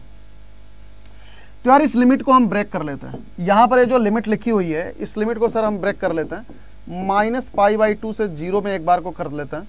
तो यहाँ से साइन जब x हमारा लेस देन 0 है तो साइन माइनस x आ गया प्लस कॉस माइनस x आ गया dx। ठीक, प्लस 0 से लेके π/2 में ब्रेक कर लेते हैं, तो यहाँ पर मॉड x पॉजिटिव आ जाएगा, तो ये हो गया sine x plus cos x आ गया। ठीक है, dx। तो बस यार अब इसको सॉल्व कर लो आराम से। तो भैया यहाँ से साइन माइनस x होता है सर माइनस साइन x, और ये हो गया प्लस कॉस x। ठीक है, dx कहाँ से कहाँ तक, माइनस π/2 से लेके 0 तक, और यहाँ से भैया इसका इंटीग्रेशन हम कर लेते हैं, साइन x का इंटीग्रेशन माइनस कॉस x का हो जाएगा प्लस साइन x 0 से लेके π/2। ठीक, तो अब इसका भी इंटीग्रेशन कर लेते हैं, माइनस साइन x का हो जाएगा cos x plus cos x का हो जाएगा sine x, minus pi by 2 से लेके 0 प्लस, अब यहाँ पर इसकी वैल्यू पुट कर देते हैं, चलो एक लाइन और लिख देते हैं, प्लस साइन एक्स 0 से लेके पाई बाई 2। ठीक है, क्लियर है बेटा। तो बस अब यहाँ पर सारी की सारी लिमिट्स को हम सब्स्टिट्यूट करते हैं, हमारा आंसर आ जाएगा। तो जल्दी से देखो फटाफट एक बार को, जब हम इसमें 0 पुट करेंगे तो cos 0 1, sine 0 0, minus cos minus pi by 2 कितना 0, साइन माइनस पाई बाई 2 कितना -1, यही आएगा। ठीक है, क्लियर। प्लस यहाँ पर पाई बाई 2 पुट करो तो माइनस कॉस पाई बाई 2 -0 आ जाएगा, साइन पाई बाई 2 की वैल्यू 1 आ जाएगी, माइनस 0 पुट करेंगे तो कॉस 0 की वैल्यू -1, साइन 0 की वैल्यू 0। तो यहाँ से हमारे पास कितना आ गया बेटा, ये माइनस माइनस प्लस, तो यहाँ से आ गया 1 + 1 प्लस यहाँ से आ गया 1 + 1, तो ये कितना आ गया बाबू 2 + 2 = कितना आ गया भैया 4 आ गया। तो 4 इज द राइट आंसर। सभी बच्चों को क्लियर है? ठीक है, क्लियर है सभी बच्चों को? हाँ या ना जल्दी से बता दो फटाफट। तो यार अभी तक हमने समझ लो कि अभी तक हम लोग बेसिक में ही घूम रहे हैं। अगले क्वेश्चन पर आते हैं, बहुत अच्छा क्वेश्चन है ये, सभी बच्चे जरा ध्यान से समझने की कोशिश करना। x³ - 3x² + 2x, हमारे को इसको निकालना है। ठीक है, बहुत अच्छा क्वेश्चन है। सभी मेरे बच्चे जरा इस सवाल को देखो। क्वेश्चन है बच्चों -1 से लेके 2, x³ - 3x² + 2x। तो सबसे पहला काम क्या करते हैं, इसकी मॉड ब्रेकिंग करेंगे, और उसका तरीका ये होता है -3x² + 2x, इसको आप फैक्टराइजेशन करो।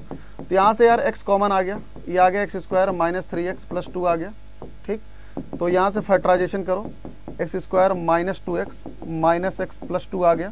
तो यहाँ से बाबू x - 2 और x - 1 आ गया। ठीक, अब हम क्या करेंगे सर, इसको रियल लाइन पर बनाएंगे। क्या करेंगे, रियल लाइन पर बनाएंगे। तो यहाँ से आ गया सर x = 0, ये आ गया x = 1, यहाँ पर आ गया x = 2। ठीक, तो ये आ गया sir plus minus plus minus. तो यार यहाँ पर जो मॉड ब्रेकिंग है ना, वो कुछ इस तरीके से होगी, ध्यान से देखना। और यहाँ पर -1 कहाँ पर है सर, -1 हमारा यहाँ पर है, और 2 कहाँ पर पड़ेगा, तो 2 तो हमारा यहीं पर पड़ेगा। ठीक, तो 2 हमारा यहाँ पर पड़ेगा और -1 हमारा यहाँ पर पड़ेगा। अब मॉड की ब्रेकिंग आप कैसे करोगे, -1 से 0 में ये मॉड नेगेटिव से खुलेगा, 0 से लेके 1 में ये मॉड पॉजिटिव से खुलेगा, और 1 से लेके 2 में ये मॉड नेगेटिव से खुलेगा। तो मैं यहाँ पर लिख दे रहा हूँ, बाकी कैलकुलेशन आप करना। तो I = कितना होगा, देखो -1 से लेके 0 में ये मॉड कैसा खुलेगा सर, नेगेटिव से खुलेगा। तो इसको नेगेटिव से खोल देना, -x³ - 3x² + 2x dx plus 0 से लेके 1 के बीच में ये मॉड पॉजिटिव से खुलेगा। तो ये हो गया x³ - 3x² + 2x dx। ठीक, प्लस 1 से लेके 2 के बीच में ये मॉड नेगेटिव से खुलेगा। तो ये हो गया sir -x³ - 3x² + 2x dx। ठीक है, क्लियर। तो यार अब ये सवाल लेंथी बनेगा, अब ये सवाल को करना अब आपकी जिम्मेदारी है बच्चों। इसको सॉल्व करके मुझे नीचे कमेंट सेक्शन में जरूर आंसर बताना कि आखिरकार कितना आ रहा है। ठीक है, क्लियर है सभी को? जरूर सभी मेरे बच्चे बताओगे कि आखिरकार इसका आंसर कितना आ रहा है। ठीक है, क्लियर। आगे चलते हैं यार। नेक्स्ट जो प्रॉपर्टी है बच्चों, प्रॉपर्टी नंबर 4, सभी बच्चे जरा ध्यान से देखो। ए से लेके बी अगर कहीं पर भी लिखा हुआ है तो यहाँ पर हम x की जगह पर लगा सकते हैं सर a + b - x। ठीक, ये प्रॉपर्टी बहुत इंपॉर्टेंट है। और अगर मान लो यही लोअर लिमिट 0 हो जाए, तो देखो बेसिकली कहने का मतलब ये होता है, x की जगह पर हम क्या लगाते हैं, upper limit plus lower limit -x, मतलब दोनों लिमिट को जोड़ के -x। अब मान लो यही 0 से लेके a तक हो जाए, तो a + 0 -x, तो इसकी जगह पर क्या हो जाएगा, a - x हो जाएगा। ठीक, क्लियर। तो 0 से लेके a में a - x हो जाएगा। तो अगर 0 से लेके a है तो x की जगह पर क्या लगाते हैं, a - x लगाते हैं। क्यों? क्योंकि upper limit plus lower limit कितना आएगा, a ही आएगा। ठीक है, क्लियर है सभी बच्चों को? जल्दी से बता दो फटाफट यार। अगले क्वेश्चन पर आते हैं। सभी बच्चे जरा इस सवाल को ध्यान से पढ़िए, सभी लोग इस सवाल को जरा ध्यान से पढ़िए। ठीक है, तो यार जब भी प्रॉपर्टी बेस्ड आप सवाल करें, सबसे पहला काम आप ओरिजिनल क्वेश्चन को आई मान लो। सबसे पहला काम सर ओरिजिनल क्वेश्चन को आप आई मान लोगे। ठीक है, तो सबसे पहला काम सर ओरिजिनल सवाल को हम आई मान लेंगे, बिल्कुल सही बात है। अब यहाँ से आई मान के सब प्रॉपर्टी अप्लाई करते हैं। एक्स की जगह पर क्या लगाएंगे, एक्स की जगह पर लगाएंगे सर π/2 - x, तो लगा लो। तो यहाँ से I = कितना आ गया, 0 से लेके π/2 sin स्क्वायर π/2 - x अपॉन, यहाँ से आ गया भैया sine π/2 - x plus cos π/2 - x। ठीक, सबसे पहला काम सर हम प्रॉपर्टी लगाएंगे, तो बस प्रॉपर्टी लगा के सॉल्व करो। 0 से लेके π/2 यार साइन स्क्वायर π/2 - x हो गया बच्चों कॉस स्क्वायर x अपॉन ये कितना हो गया sir, sign pi by 2 minus x cos pi by 2 minus x sign x d x, यही आ गया। ठीक है, तो यार इसको जो ओरिजिनल सवाल है ना, इसको बोल देते हैं इक्वेशन नंबर 1, इसको बोल देते हैं इक्वेशन नंबर 2। ठीक, अब हमें वैल्यू किसकी निकालनी है, हमें वैल्यू निकालनी है बच्चों आई की, है ना। देखो आई बराबर क्या मान रखा है, दिस वन, हमें वैल्यू किसकी निकालनी है, आई की। तो इसका सबसे सिंपल तरीका होता है कि आप ये दोनों आई को जोड़ दो, ये दोनों इक्वेशन को जोड़ दो, किसको किसको, 1 + 2 को। तो भैया जब दोनों को आप जोड़ोगे तो इधर आई प्लस आई हो जाएगा सर 2i बराबर 0 से लेके पाई बाई 2। अब जरा यहां पर गौर करो कि जो इसका डिनोमिनेटर है और जो इसका डिनोमिनेटर है, दोनों डिनोमिनेटर सेम है। तो अगर दोनों डिनोमिनेटर भैया sign x plus cos x है तो ऑब्वियस सी बात है यार, न्यूमरेटर ऐड ऑन हो जाएगा। तो न्यूमरेटर क्या हो जाएगा, sign square x plus cos square x, numerator हमारा ये हो जाएगा dx। ठीक, क्लियर है सभी बच्चों को, हाँ या ना जल्दी से बताओ फटाफट। तो यार यहाँ से 2i इक्वल टू बच्चों कितना आ गया, 2i इक्वल टू आ गया सर 0 से लेके पाई बाई 2, है ना। तो sine square x plus cos square x आ गया 1 upon sine x plus cos x आ गया dx। ठीक है बाबू, क्लियर है सभी को, जल्दी से देख लो फटाफट, कोई भी डाउट अगर जरा सा भी है तो मुझे तुरंत बताओ, एकदम क्रिस्टल क्लियर। ठीक है भैया, सभी बच्चों को कोई भी डाउट बिल्कुल भी नहीं है सर। अब यार इस सवाल को ना करने के देखो अपने आप में कई सारे तरीके हैं, तो इसको थोड़ा सा और सिंप्लीफाई करके लिख देता हूँ, है ना। देखो अब इस सवाल को ना करने के यहाँ से कई सारे तरीके हैं, 2-3 तरीके हैं इस सवाल को करने के। कैसे कैसे तरीके हैं, आप सभी बच्चे बाकी तरीके ट्राई करना, मैं आपको बता देता हूँ। देखो सबसे सिंपल तरीका तो ये है कि सर आप √2 से ऊपर नीचे मल्टीप्लाई कर दो और डिवाइड कर दो। जब आप यहाँ पर नीचे √2 से मल्टीप्लाई और डिवाइड करोगे तो ये बन जाएगा sir sign x plus pi by 4, ये जो अंदर लिखा हुआ है, समझ आया। इसका दूसरा तरीका ये भी है कि आप इसके कॉन्जुगेट से ऊपर नीचे मल्टीप्लाई कर दो। तो कॉन्जुगेट से ऊपर नीचे मल्टीप्लाई करके देखो तो 2i इक्वल टू 0 से लेके पाई बाई 2। तो यार इसका कॉन्जुगेट क्या हो जाएगा, sine x minus cos x. तो इसको ऐसे लिख लो, cos x plus sine x लिख लो, है ना, उल्टा करके लिख दो। और उसका फायदा मैं अभी आपको बताता हूँ कि उसका फायदा क्या है। ठीक है, तो मैं यहाँ पर इसको ना उल्टा करके लिख रहा हूँ, तो 1 upon cos x plus sine x. ठीक, इसको मैं उल्टा करके लिख रहा हूँ, cos x minus sine x से ऊपर नीचे मल्टीप्लाई कर देते हैं। तो जब यहाँ पर cos x plus sine x, cos x minus sine x करोगे तो यह आ जाएगा cos square x minus sine square x आ गया। ठीक है, क्लियर, इस तरीके से। ठीक है भैया, कर सकते हो कि नहीं, बोलो हाँ या ना। बिल्कुल कर सकते हैं। ठीक है, क्लियर है सभी को, कोई भी डाउट किसी भी बच्चे को बिल्कुल भी नहीं होना चाहिए सर, है ना। ठीक है बाबू, जल्दी बताओ। अब देखो इसका एक तरीका तो ये है कि सर कॉन्जुगेट से मल्टीप्लाई करके यहां से आप निकाल सकते हो, तो ये पहला मेथड हमारा ये हो गया। दूसरा मेथड बच्चों, अगर इसी सवाल को अगर आप प्रोसीड करना चाहते हो, दूसरा मेथड ये है कि भैया 2i इक्वल टू 0 से लेके पाई बाई 2। यहाँ पर आप क्या करो, √2 से ऊपर नीचे मल्टीप्लाई और डिवाइड कर दो। देखो कैसे, यहाँ पर अगर हम √2 से मल्टीप्लाई करते हैं और √2 से डिवाइड कर देते हैं तो ये हो गया cos x into 1/√2 plus 1/√2 into sine x. यही लिख सकते हैं ना, देख लो एक बार फटाफट, बिल्कुल यही लिख सकते हैं। अब ये जो नीचे वाला लिखा हुआ है ना, ये पूरा का पूरा ये क्या लिखा है, ध्यान से जरा देखो, 2i इक्वल टू 0 से लेके पाई बाई 2 dx अपॉन, इसकी जगह पर बच्चों में √2 sine x plus pi by 4 लिख सकता हूँ कि नहीं, बोलो।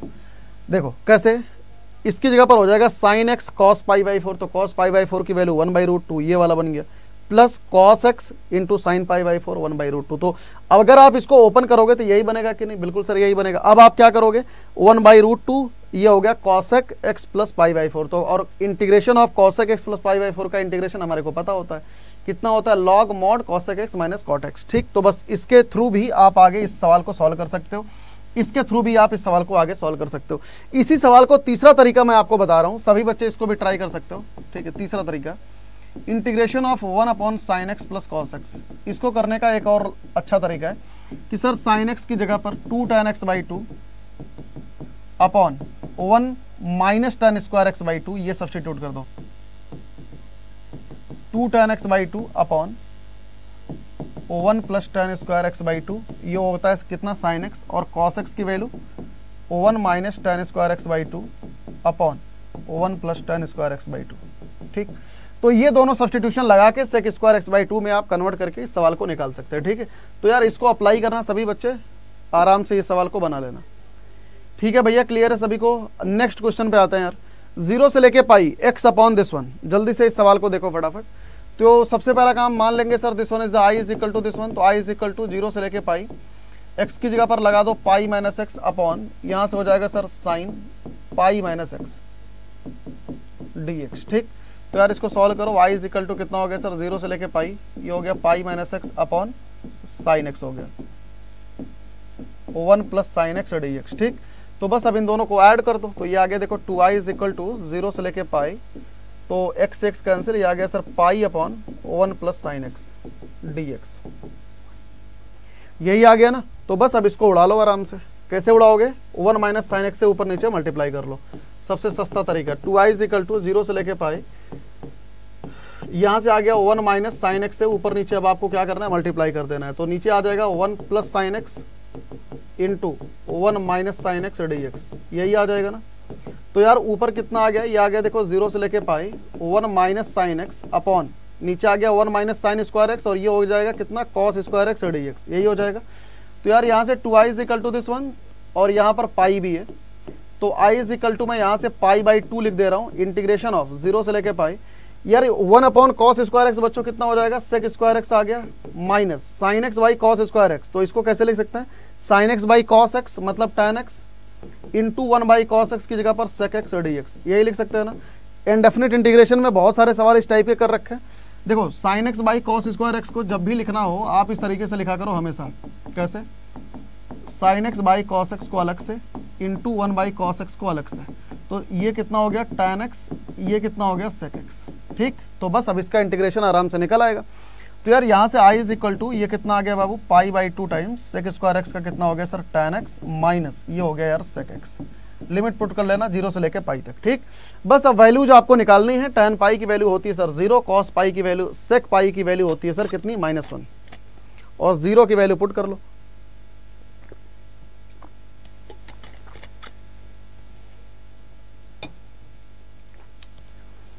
ठीक है भैया, सभी बच्चों को हाँ या ना जल्दी बता दो फटाफट। तो यार यहाँ से i की वैल्यू क्या करेंगे सर? एक बार को पाई पुट करेंगे, एक बार को हम 0 पुट करेंगे, तो देख लो यहाँ पे फटाफट। तो एक बार को i इज इक्वल टू कितना आ गया? पाई बाई 2 टाइम्स, जब हम सेक tan पाई की वैल्यू कितनी? 0, माइनस सेक पाई की वैल्यू -1, माइनस tan 0 की वैल्यू 0, सेक पाई की वैल्यू, सेक 0 की वैल्यू 1। ठीक है, क्लियर। तो यहाँ से कितना आ गया? पाई बाई 2 टाइम्स 1 प्लस 1, ये कितना आ गया बाबू? 2 into pi by 2 is equal to कितना आ गया सर? पाई आ गया। ठीक, तो इसकी वैल्यू कितनी आ गई सर? पाई आ गई, तो आई की value pi, pi is the right answer. सभी बच्चों को क्रिस्टल क्लियर है? यार सेशन में मजा आए तो जरूर बता के जाना, है ना। ठीक है, कहते नहीं है ना, कहते हैं कि वह पथ क्या पथिक परीक्षा क्या, जिस पर विखरे शूल न हो, नाविक की धैर्य परीक्षा क्या, जब तक धारा प्रतिकूल न हो। तो देखो बोर्ड का एग्जाम, आपका जो भी एग्जाम आप दे रहे हो, सारे एग्जाम आपके सर पर होंगे, और यही ज़िंदगी का वो टाइम है जिसमें आप ज़बरदस्त तरीके से अपने आप को सबसे बेस्ट आप खेल सकते हो। मतलब आप ये समझ लो कि यही जो पेपर है ना, यही सारे पेपर आपकी आइडेंटिटी हैं, आपकी ज़िंदगी के, आपके फेस की वैल्यू होने वाली है कुछ दिनों में, आप ये समझ लो। तो यार जब तक ज़िंदगी में कोई रिस्क नहीं है ना, कहता नहीं है कि रिस्क है तो इश्क है, समझ रहे हो। तो अभी उस मुकाम पे हो जहाँ पर ज़िंदगी में रिस्क ही रिस्क है, तो रिस्क को लो, तभी इश्क मिलेगा। ठीक है, क्लियर है? आ जाओ जल्दी से अगले क्वेश्चन पे। पता लगा तुम इश्क ही लेते रह रहे हो, तो आ जाओ जल्दी से। सबसे पहला काम क्या करेंगे सर? इस सवाल को हम आई मान लेंगे। सबसे पहला क्वेश्चन क्या करेंगे सर? इस सवाल को आई मान लेंगे। तो यार अगेन यहाँ पर सब्स्टिट्यूशन लगाओ। आई एक्स की जगह पर क्या लगाएंगे भैया? एक्स की जगह पर sir pi by 2 minus x लगा लेंगे, तो लगा दो जल्दी से। तो आई इज इक्वल टू 0 से लेके पाई बाई 2, ये हो गया यार sign pi by 2 minus x upon, यहाँ पर कितना होगा? Sign pi by 2 minus x plus cos pi by 2 minus x, यही लिख सकते हैं ना? बताओ। बिल्कुल सर यही लिख सकते हैं। अब क्या करेंगे? अब देखो यहाँ से आई इज इक्वल टू 0 से लेके पाई बाई 2, यार sign pi by 2 minus x कितना होता है सर? कॉस एक्स होता है, upon sine pi by 2 minus x cos x plus sine x, यही हो जाएगा ना डी एक्स। ठीक, तो यार यहाँ से अब क्या करेंगे सर? इन दोनों को हम ऐड ऑन कर देंगे, तो दोनों को जोड़ दो, तो इधर आपका क्या आ जाएगा? इधर आ जाएगा सर 2i। तो यहाँ से आ गया देखो 2i इज इक्वल टू 0 से लेके पाई बाई 2। अब देखो दोनों का डिनोमिनेटर कितना है? Cos x plus sine x है, तो ये हो गया sign x plus cos x यहाँ पर भी, और न्यूमरेटर दोनों का जुड़ जाएगा, तो sine x plus cos x ही आ जाएगा, तो ये हो गया कैंसिल। तो यार यहाँ से 2i इज इक्वल्स टू कितना आ गया भैया, 0 से लेके पाई बाई 2, यहाँ से आ गया सर 1 dx, और 1 का इंटीग्रेशन x 0 से लेके पाई बाई 2, ये कितना आ गया बाबू, पाई बाई 2 आ गया। तो 2i इज इक्वल्स टू कितना, pi by 2, i is equal to कितना आ गया सर, पाई बाई 4 आ गया। तो पाई by 4 is the right answer. सभी को एकदम क्रिस्टल क्लियर है, हाँ या ना? i is equal to pi by 4 is the right answer. ठीक है, क्लियर है सभी को? जल्दी से देख लो फटाफट, कोई भी डाउट अगर है तो बताओ। यार अगले क्वेश्चन पर आते हैं, पाई बाई 6 से लेके पाई बाई 3। आई थिंक अब इस सवाल को आप ट्राई करना खुद से, ठीक है। जब आप इन दोनों को जोड़ोगे ना, पाई बाई 6 प्लस पाई बाई 3 को, हिंट आपको देता हूँ, तो पाई बाई 6 प्लस पाई बाई 3 ये होता है बाबू पाई बाई 2, है ना। तो बेसिकली इसमें x की जगह पर आप पाई बाई 2 माइनस एक्स आप लगाओगे, ठीक है। तो और ये जो कॉट एक्स लिखा है ना, कॉट एक्स को आप लिख लेना root cos x upon sine x, इस तरीके से लिख लेना, आराम से आपका सवाल उखड़ जाएगा, ठीक है। यार कुछ बच्चों का हो सकता है डाउट आए, तो बता ही देता हूँ आपको। तो यहाँ से इसको मान लो sir i is equal to this one, तो यहाँ पर सब्सटीट्यूशन क्या लगाएंगे, i की जगह पर लगाएंगे पाई by 3 plus pi by 6 minus x, तो ये हो जाएगा sir pi by 2 minus x हो जाएगा, ठीक। तो यार यहाँ पर अच्छा, उसके पहले आपको क्या करना है, कॉट एक्स को चेंज कर लो। तो i is equal to pi by 6 से लेके pi by 3 1 upon 1 plus under root of cot x की जगह पर cos x plus sine x, sorry cos x by sine x. तो यार यहाँ से i इज इक्वल टू कितना हो जाएगा बच्चों, पाई बाई 6 से लेके पाई बाई 3, ये हो गया sir root sine x upon root sine x plus root cos x. हमने इसको इस वाले फॉर्मेट में चेंज कर लिया, ठीक है। अब हम करेंगे क्या, इन दोनों को सर हम जोड़ देंगे, इन दोनों को ऐड ऑन कर दो, ठीक है। इन दोनों को क्या करेंगे भैया, ऐड ऑन कर देंगे। क्यों ऐड ऑन कर देंगे सर, क्योंकि हमारे को i की वैल्यू निकालनी है। तो यार यहाँ से 2i इज इक्वल टू बच्चों कितना हो गया, देखो दोनों का डिनोमिनेटर देखो सेम है ना, इसका भी और किसका, अच्छा इसको नहीं ऐड ऑन करते, एक सेकंड बेटा,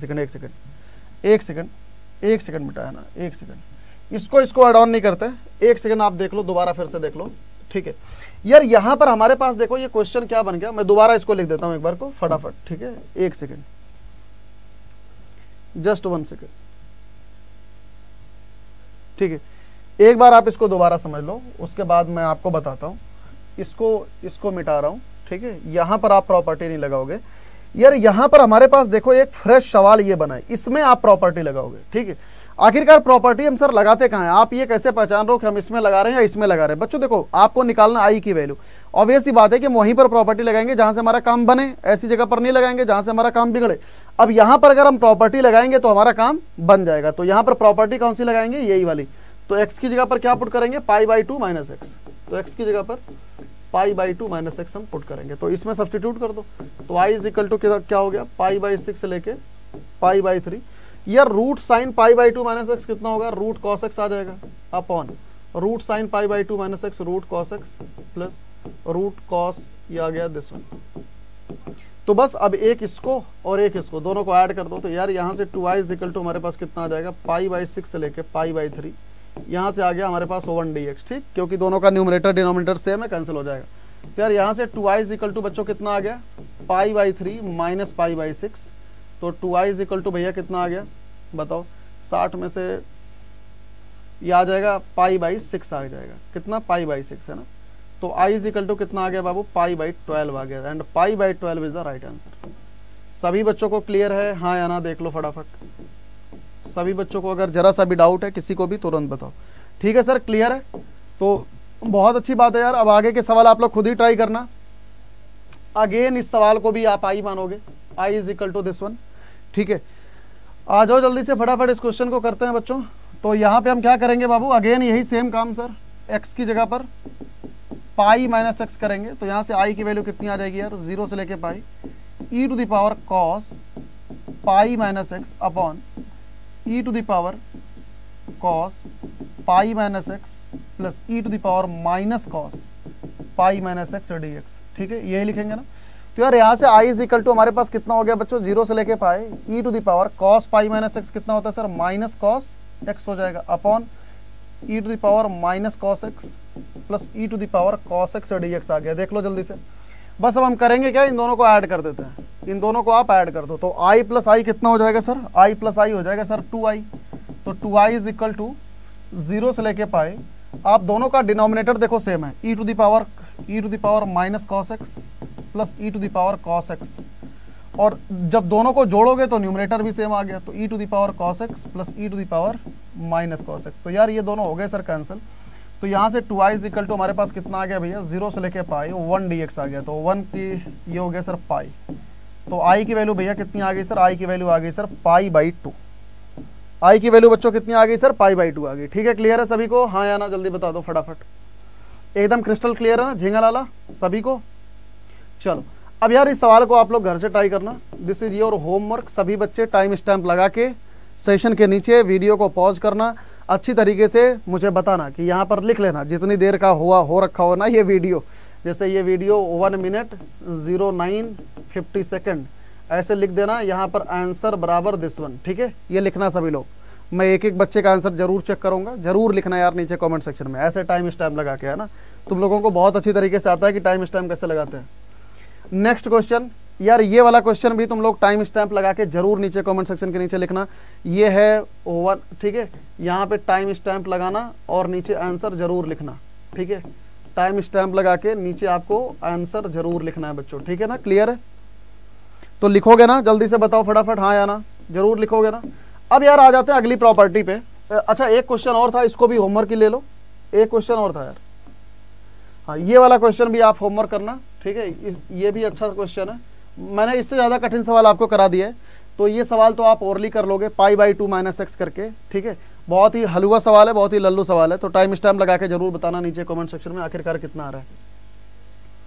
ठीक है भैया, आ जाओ जल्दी से अगले क्वेश्चन पर, सॉरी अगले फॉर्मेट पर आते हैं बच्चों। यहाँ पर देखो क्या लिखा है भैया, 0 से लेके 2a f of x dx है ना, ये इस चीज का फॉर्मेट है, किसका, 0 से लेके 2a का फॉर्मेट है। ठीक है, तो यहां पर हम क्या करते हैं बच्चों, लिमिट को ना आधा कर देते हैं। ठीक है, आप एक बार को सबसे पहले मैं आपको लिख के बताता हूं, उसके बाद आप अभी कैच कर जाओगे। देखो अगर हमारे पास कहीं पर भी 0 से लेके 2a f of x dx लिखा हुआ है, तो इसकी दो वैल्यू होती है। एक तो देखो 0 से लेके अगर हमारे पास कहीं पर, सबसे पहले आप क्या चेक करोगे, जो अपर लिमिट है ना f ऑफ 2a - x आप चेक करो, f of 2a - x, x की जगह पर 2a - x चेक करो। अगर ये f ऑफ x के बराबर आ जाए तो तुम लिमिट को आधी कर दोगे, मतलब 0 से लेके a f of x dx लिख दोगे, और जो ये 2 है इसको हम बाहर ले लेंगे। ठीक है, क्या करेंगे, 2 को बाहर लिख लेंगे, मतलब ये 2 times 0 to a f of x dx हो जाएगा। और अगर यही f ऑफ 2a - x बराबर माइनस f ऑफ x आ जाए तो इसकी वैल्यू क्या हो जाएगी सर, डायरेक्टली 0 आ जाएगी। ठीक है, क्लियर है सभी को? तो यार इस चीज़ को आपको जरूर ध्यान में रखना बच्चों, तो इसको प्लीज़ आप सभी लोग अच्छे तरीके से समझ लो। यार अगली प्रॉपर्टी बहुत ही इंपॉर्टेंट, ये है -a to a वाली प्रॉपर्टी। अगर भैया कहीं पर भी -a to a f of x dx लिखा हुआ है, तो सर इसके दो वैल्यू होते हैं। एक वैल्यू तो होती है इसकी क्या, 2 times 0 to a f of x dx, कब, जब हमारा f ऑफ x कैसा फंक्शन होता है बाबू, इवन फंक्शन होता है। लेकिन इसी की वैल्यू क्या होती है सर, 0 होती है, कब, जब हमारा यही f ऑफ x कैसा फंक्शन होता है सर, ऑड फंक्शन होता है। ठीक, तो यार बस इतने ही प्रॉपर्टी आपके सिलेबस में काम की हैं। ठीक है, और आप सभी लोग जानते हैं कि अगर कोई भी फंक्शन इवन फंक्शन है तो उसमें क्या होता है, condition f of -x is equal to f of x होता है, और अगर कोई भी फंक्शन ऑड फंक्शन है तो f of -x is equal to -f of x होता है। ठीक है, तो अगर कोई भी फंक्शन ऑड है तो इस इंटीग्रल की वैल्यू 0 आ जाएगी, अगर कोई भी फंक्शन इवन है तो इस इंटीग्रल की value 2 times 0 to a f of x dx आ जाएगी। ठीक है भैया, क्लियर है सभी लोग, देख लो जल्दी से क्वेश्चन करते हैं यार। सबसे पहला सवाल आपकी स्क्रीन पर ये रहा, -1 to 1 x to the power 17 into cos to the power 4x dx। तो सबसे पहला काम sir i is equal to this one, तो i इज इक्वल टू क्या करेंगे, -1 से 1 x टू द पावर 17 है ना, into cos to the power 4x लिखा है ना। अब यहाँ से सबसे पहला काम क्या करेंगे, सबसे पहला काम हम देखते हैं कि सर ये इवन फंक्शन है या ऑड फंक्शन है ना। तो यार cos to the power 4x ये कैसा फंक्शन है sir, this is a even function, x की जगह -x करोगे तो बस सेम यही आएगा। x टू द पावर 17 कैसा फंक्शन है, ऑड फंक्शन है, अगर x की जगह -x करोगे तो -x टू द पावर 17 आ जाएगा। तो जब इन दोनों को हम मल्टीप्लाई करेंगे तो हमारे पास क्या आ जाएगा भैया, ऑड फंक्शन आ जाएगा। अगर ये ऑड फंक्शन है तो सर इसकी वैल्यू कितनी आ जाएगी, 0 आ जाएगी। ठीक है, डायरेक्टली आपकी एनसीईआरटी का ये क्वेश्चन है। ठीक है, क्लियर है सभी को, हाँ या ना, जल्दी से बोलो कमेंट सेक्शन में। अगले क्वेश्चन पर आते हैं, ये भी एनसीईआरटी का ही सवाल है, सभी बच्चे ट्राई करिए। यहाँ पे देखो बेटा, सब -a to a के बीच में है ना, तो -a to a के बीच में है, तो सबसे पहला काम आप क्या करोगे, ऑड और इवन देखोगे। तो भैया x to the power cube, x to the power 3 कैसा फंक्शन है, x टू द पावर 3 कैसा फंक्शन है, जल्दी बताओ, x to the power cube कैसा फंक्शन है, ऑड फंक्शन है, ठीक। एक्स का कॉस एक्स कैसा है, एक्स कैसा है, 10 टू द पावर 5 कैसा है, ठीक है। तो बताओ फटाफट, एक्स क्यूब कैसा फंक्शन है सर, ऑड। एक्स कैसा है, ऑड। कॉस एक्स कैसा है, इवन। 10 टू द पावर 5 कैसा है, ऑड, है ना। तो ऑड इंटू इवन मिलाओगे तो कितना आएगा, ऑड आएगा। तो ये भी ऑड, तो इसका इंटीग्रल 0, ये भी ऑड तो इसका इंटीग्रल 0, ये भी ऑड तो इसका इंटीग्रल 0। अब अगर इसमें आप 1 जोड़ोगे भी, है ना, तो यहाँ से अगर आप 1 जोड़ भी दो तो भी इसका इंटीग्रल क्या आएगा, 0 आएगा। क्यों? क्योंकि अल्टीमेटली ये पूरा का पूरा कैसा फंक्शन बन रहा है। तो यहाँ से i इज इक्वल टू देख सकते हो -π/2 से लेके π/2 O1 dx। तो 1 का इंटीग्रल कितना हो जाएगा बाबू, x आ जाएगा। तो -π/2 से लेके π/2, बस अब इसको आप सॉल्व कर लो। तो π/2 माइनस ये आ गया सर -π/2, तो ये आ गया 2 × π/2 इज इक्वल्स टू कितना आ गया सर, पाई आ गया। i की वैल्यू कितनी आ गई भैया, पाई आ गई, ठीक है, क्लियर है।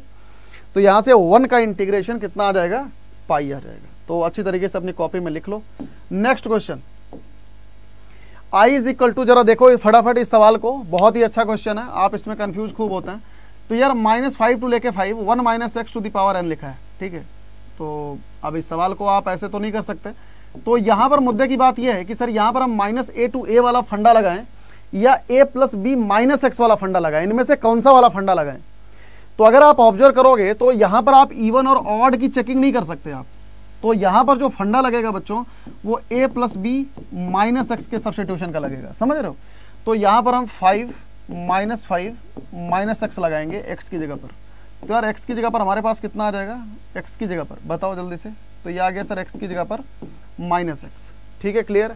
तो बस यहाँ से बस यही फंडा अप्लाई कर लो, आराम से हमारा काम बन जाएगा, ठीक है, क्लियर। जल्दी से बता दो फटाफट, हाँ या ना। x की जगह पर -x अगर लगाएंगे तो काम बन जाएगा, मुझे तो नहीं लग रहा है कि काम बन जाएगा, है ना। -5 to 5 x × 1 - x to the power n। इस सवाल में कुछ मिसप्रिंट मुझे नजर आ रहा है, इस सवाल में ना मुझे कुछ मिसप्रिंट नजर आ रहा है, कुछ तो मिसप्रिंट है। इसको एक बार को क्रॉस वेरीफाई कर लेंगे, है ना, इसको एक बार क्रॉस वेरीफाई कर लेंगे बेटा, है ना। और अगर इनकेस अगर ये सही हो तो मुझे नीचे कमेंट सेक्शन में बता भी देना। अब बहरहाल इस पॉइंट ऑफ टाइम ये थोड़ा सा मुझे मिसप्रिंट जैसा लग रहा है कि अगर हम इसमें मान लो -a to a, ठीक है, 1 + x to the power n भी करते हैं, तो बेसिकली इसमें आप ये पहचान नहीं सकते कि ये ऑड फंक्शन है या इवन फंक्शन है ना। क्यों? क्योंकि यहाँ पर 1 + x हो जाएगा और आप इसको पहचान नहीं सकते, ठीक है। अच्छा, इस सवाल को करने का एक तरीका और है, इस सवाल को करने का एक तरीका और है। अगर आप प्रॉपर्टी के हिसाब से सोचो ही मत, तो इस सवाल को देखो आप कैसे कर सकते हो। मैं आपको इसका एक अच्छा तरीका बताता हूँ। अगर इन केस अगर ये सवाल यही होगा तो, है ना, एक बार एनसीईआरटी में चेक कर लेना। अगर ये सवाल ऐसा लिखा है तो इस सवाल को हम ऐसे भी कर सकते हैं कि सर 1 - x को हम t मान लेते हैं। तो x की वैल्यू कितनी आ गई, 1 - t आ गया, और dx की वैल्यू कितनी आ गई बाबू, माइनस का dt आ गया। सारे सब्स्टिट्यूशन उठा के यहाँ पर पुट कर दो। तो i इज इक्वल टू कितना आ गया, -5 to 5। यार x की जगह पर क्या पुट करेंगे, 1 - t इंटू, और 1 - x की जगह पर t to the power n, dx की जगह पर माइनस का dt पुट करेंगे। तो अब ये सवाल देखो आपका निकल जाएगा आराम से, है ना। तो अगर इनकेस सवाल ये होगा तो इस सवाल का आंसर यही आएगा जो मैं निकाल के बता रहा हूँ। तो i इज इक्वल टू कितना आ जाएगा बेटा, -5 to 5। तो ये तो हो गया -dt, तो इसका माइनस यहाँ ले लेते हैं, t to the power n से मल्टीप्लाई कर दो, तो ये हो गया t to the power n - t to the power n + 1 dt, ठीक है, क्लियर। सवाल को एक बार एनसीईआरटी से क्रॉस वेरीफाई कर लेना, अगर यही सवाल है तो आंसर यही आएगा। तो i इज इक्वल टू कितना आ जाएगा बेटा, माइनस को कॉमन ले लेते हैं, t to the power n का t to the power n + 1 upon n + 1 minus t to the power n + 2 upon n + 2। तो -5 to से लेके 5 तक। तो यहाँ पर t की वैल्यू क्या मान रखी है बेटा, 1 - x मान रखा है। तो i इज इक्वल टू कितना आ गया भैया, t की जगह पर 1 - x to the power n + 1 upon n + 1 minus 1 - x to the power n + 2 upon n + 2। कहाँ से कहाँ तक, -5 से लेके 5 तक, ठीक है, क्लियर। तो बस अब इसको आप आराम से आगे सॉल्व कर लेना, जो भी आ जाए बस यही आपका आंसर है। 5 पुट करोगे तो यहाँ से 5 - 1, ठीक है। तो आगे अब वैल्यूज को पुट करके आराम से निकाल लेना, ठीक है बाबू, क्लियर है। जल्दी से बता दो मुझे फटाफट, हाँ या ना। तो यार इसमें देखो कुछ क्वेश्चंस आपके लिए होमवर्क हैं लास्ट में, ठीक है, तो आप लोग इनको ज़रूर ट्राई करना। यहाँ पर देखो -π/2 से लेके π/2 है, तो इसको लिख लेना आप 2 टाइम्स 0 से लेके π/2 साइन स्क्वायर एक्स, ठीक है, dx। अब यहाँ पर आप सब्सटीट्यूशन लगा सकते हो, मैं आपको हिंट दे रहा हूँ। तो अब यहाँ पर x की जगह पर π/2 - x सब्सटीट्यूशन लगा लो, तो i इज इक्वल टू कितना आ गया 2 टाइम्स 0 से लेके π/2 साइन स्क्वायर π/2 - x कितना हो गया कॉस स्क्वायर एक्स हो गया, ठीक। तो अब बस इन दोनों को जोड़ दो, तो यहाँ से जब आप इन दोनों को जोड़ोगे तो 2i इज इक्वल टू कितना आ गया 2 टाइम्स 0 से लेके π/2 sine square x plus cos square x. तो यार बस अब इसके आगे तो आप आराम से कर सकते हो ना। तो ये आ गया 1, यहाँ से 2 से 2 कैंसिल, तो i की वैल्यू कितनी आ जाएगी π/2 आ गया, i की वैल्यू कितनी आ गई भैया π/2 आ गया, ठीक, क्लियर। तो आसान सा सवाल है, ये आराम से निकाल सकते हो, ठीक है। अब यार ये सारे क्वेश्चंस आप घर से ट्राई करना। अब ये भी देखो -a से a है, ये भी फंक्शन कैसा है, ऑड फंक्शन है, तो इसको भी निकाल सकते हो। तो इसका स्क्रीनशॉट ले लो आप, ये भी आप होमवर्क में ट्राई करना, ठीक है। नेक्स्ट क्वेश्चन, ये क्वेश्चन मैं आपको करवा ही चुका हूँ, इसको भी अगेन होमवर्क में ट्राई करना, ये भी करवा दिया मैंने, ठीक है। इस सवाल को, ये भी देखो बहुत आसान सवाल है, sin 2x की जगह पर आप क्या पुट कर लोगे, sin 2x की जगह पर आप सब्सटीट्यूशन लगा लेना, sin x plus cos x का होल स्क्वायर -1, ये सब्सटीट्यूशन लगा लेना। इस सवाल को भी करना, sin x की वैल्यू को आप t पुट कर लेना, तो ऊपर वाला dt में चला जाएगा, बाकी आप आगे पार्शियल फ्रैक्शन लगा लेना, ठीक है। सेम इस टाइप का सवाल मैंने आपको करवा दिया है, इनफैक्ट यही क्वेश्चन आपको करा दिया है, ये क्वेश्चन भी आपको करा दिया है, ठीक है। ये भी क्वेश्चन आप ट्राई करना। इस सवाल में आपको करना क्या है कि साइन स्क्वायर एक्स को आप t मान लेना, तो आप ऊपर वाला dt में चला जाएगा, ठीक है, ये फंडा। तो यार आज का सेशन अब यहीं पे समाप्त करेंगे बच्चों। आई होप आप सभी लोगों को सेशन पसंद आया होगा। डेफिनेट इंटीग्रल का वन शॉट यहाँ पर खत्म होता है, और जितने भी सवाल मैंने आपको डेफिनेट इंटीग्रल के कराए हैं, आप देखोगे कि इन्हीं में से आपके पेपर में आएंगे, 100% गारंटी है, 100% गारंटी है, इन्हीं में से सवाल आपके पेपर में आएंगे, ठीक है। तो यार again thank you so much for watching the session, God bless you all. सभी मेरे बच्चों को wish you all the very very best for your examination, और अच्छी तरीके से पढ़ाई कीजिए, माँ बाप का नाम रोशन कीजिए, और जम के एकदम आग लगा दीजिए यार, ठीक है। बहुत अच्छे अच्छे सवाल करा रखे हैं इस सेशन में। जो भी क्वेश्चंस आपके होमवर्क हैं, उन सारे सवालों पे आपको टाइम स्टैम्प लगा के आपको मेरे तक आपको जरूर बताना है कि आखिरकार उनका आंसर कितना आ रहा है, ठीक है। तो thank you so much watching the session. इसके अलावा एक चीज़ और है, इसका जो नोट्स है वो डिस्क्रिप्शन बॉक्स में लिंक है, आप उसको जरूर चेकआउट करना। डिस्क्रिप्शन बॉक्स में लिंक उसका गिवन है, जरूर चेकआउट करना। साथ ही साथ एक चीज़ और, अगर किसी भी बच्चे ने, अगर इसको डायरेक्टली देख रहे हो, आपको इंडेफिनिट इंटीग्रल के वन शॉट का भी लिंक आपको डिस्क्रिप्शन बॉक्स में गिवन है। इनफैक्ट पूरी की पूरी प्लेलिस्ट का लिंक आपको डिस्क्रिप्शन बॉक्स में डाला दूंगा, आप उसको जरूर चेकआउट करना। Thank you so much watching the session, God bless you all. सभी बच्चों को bye bye, take care and wish you all the very best. आग लगा देंगे।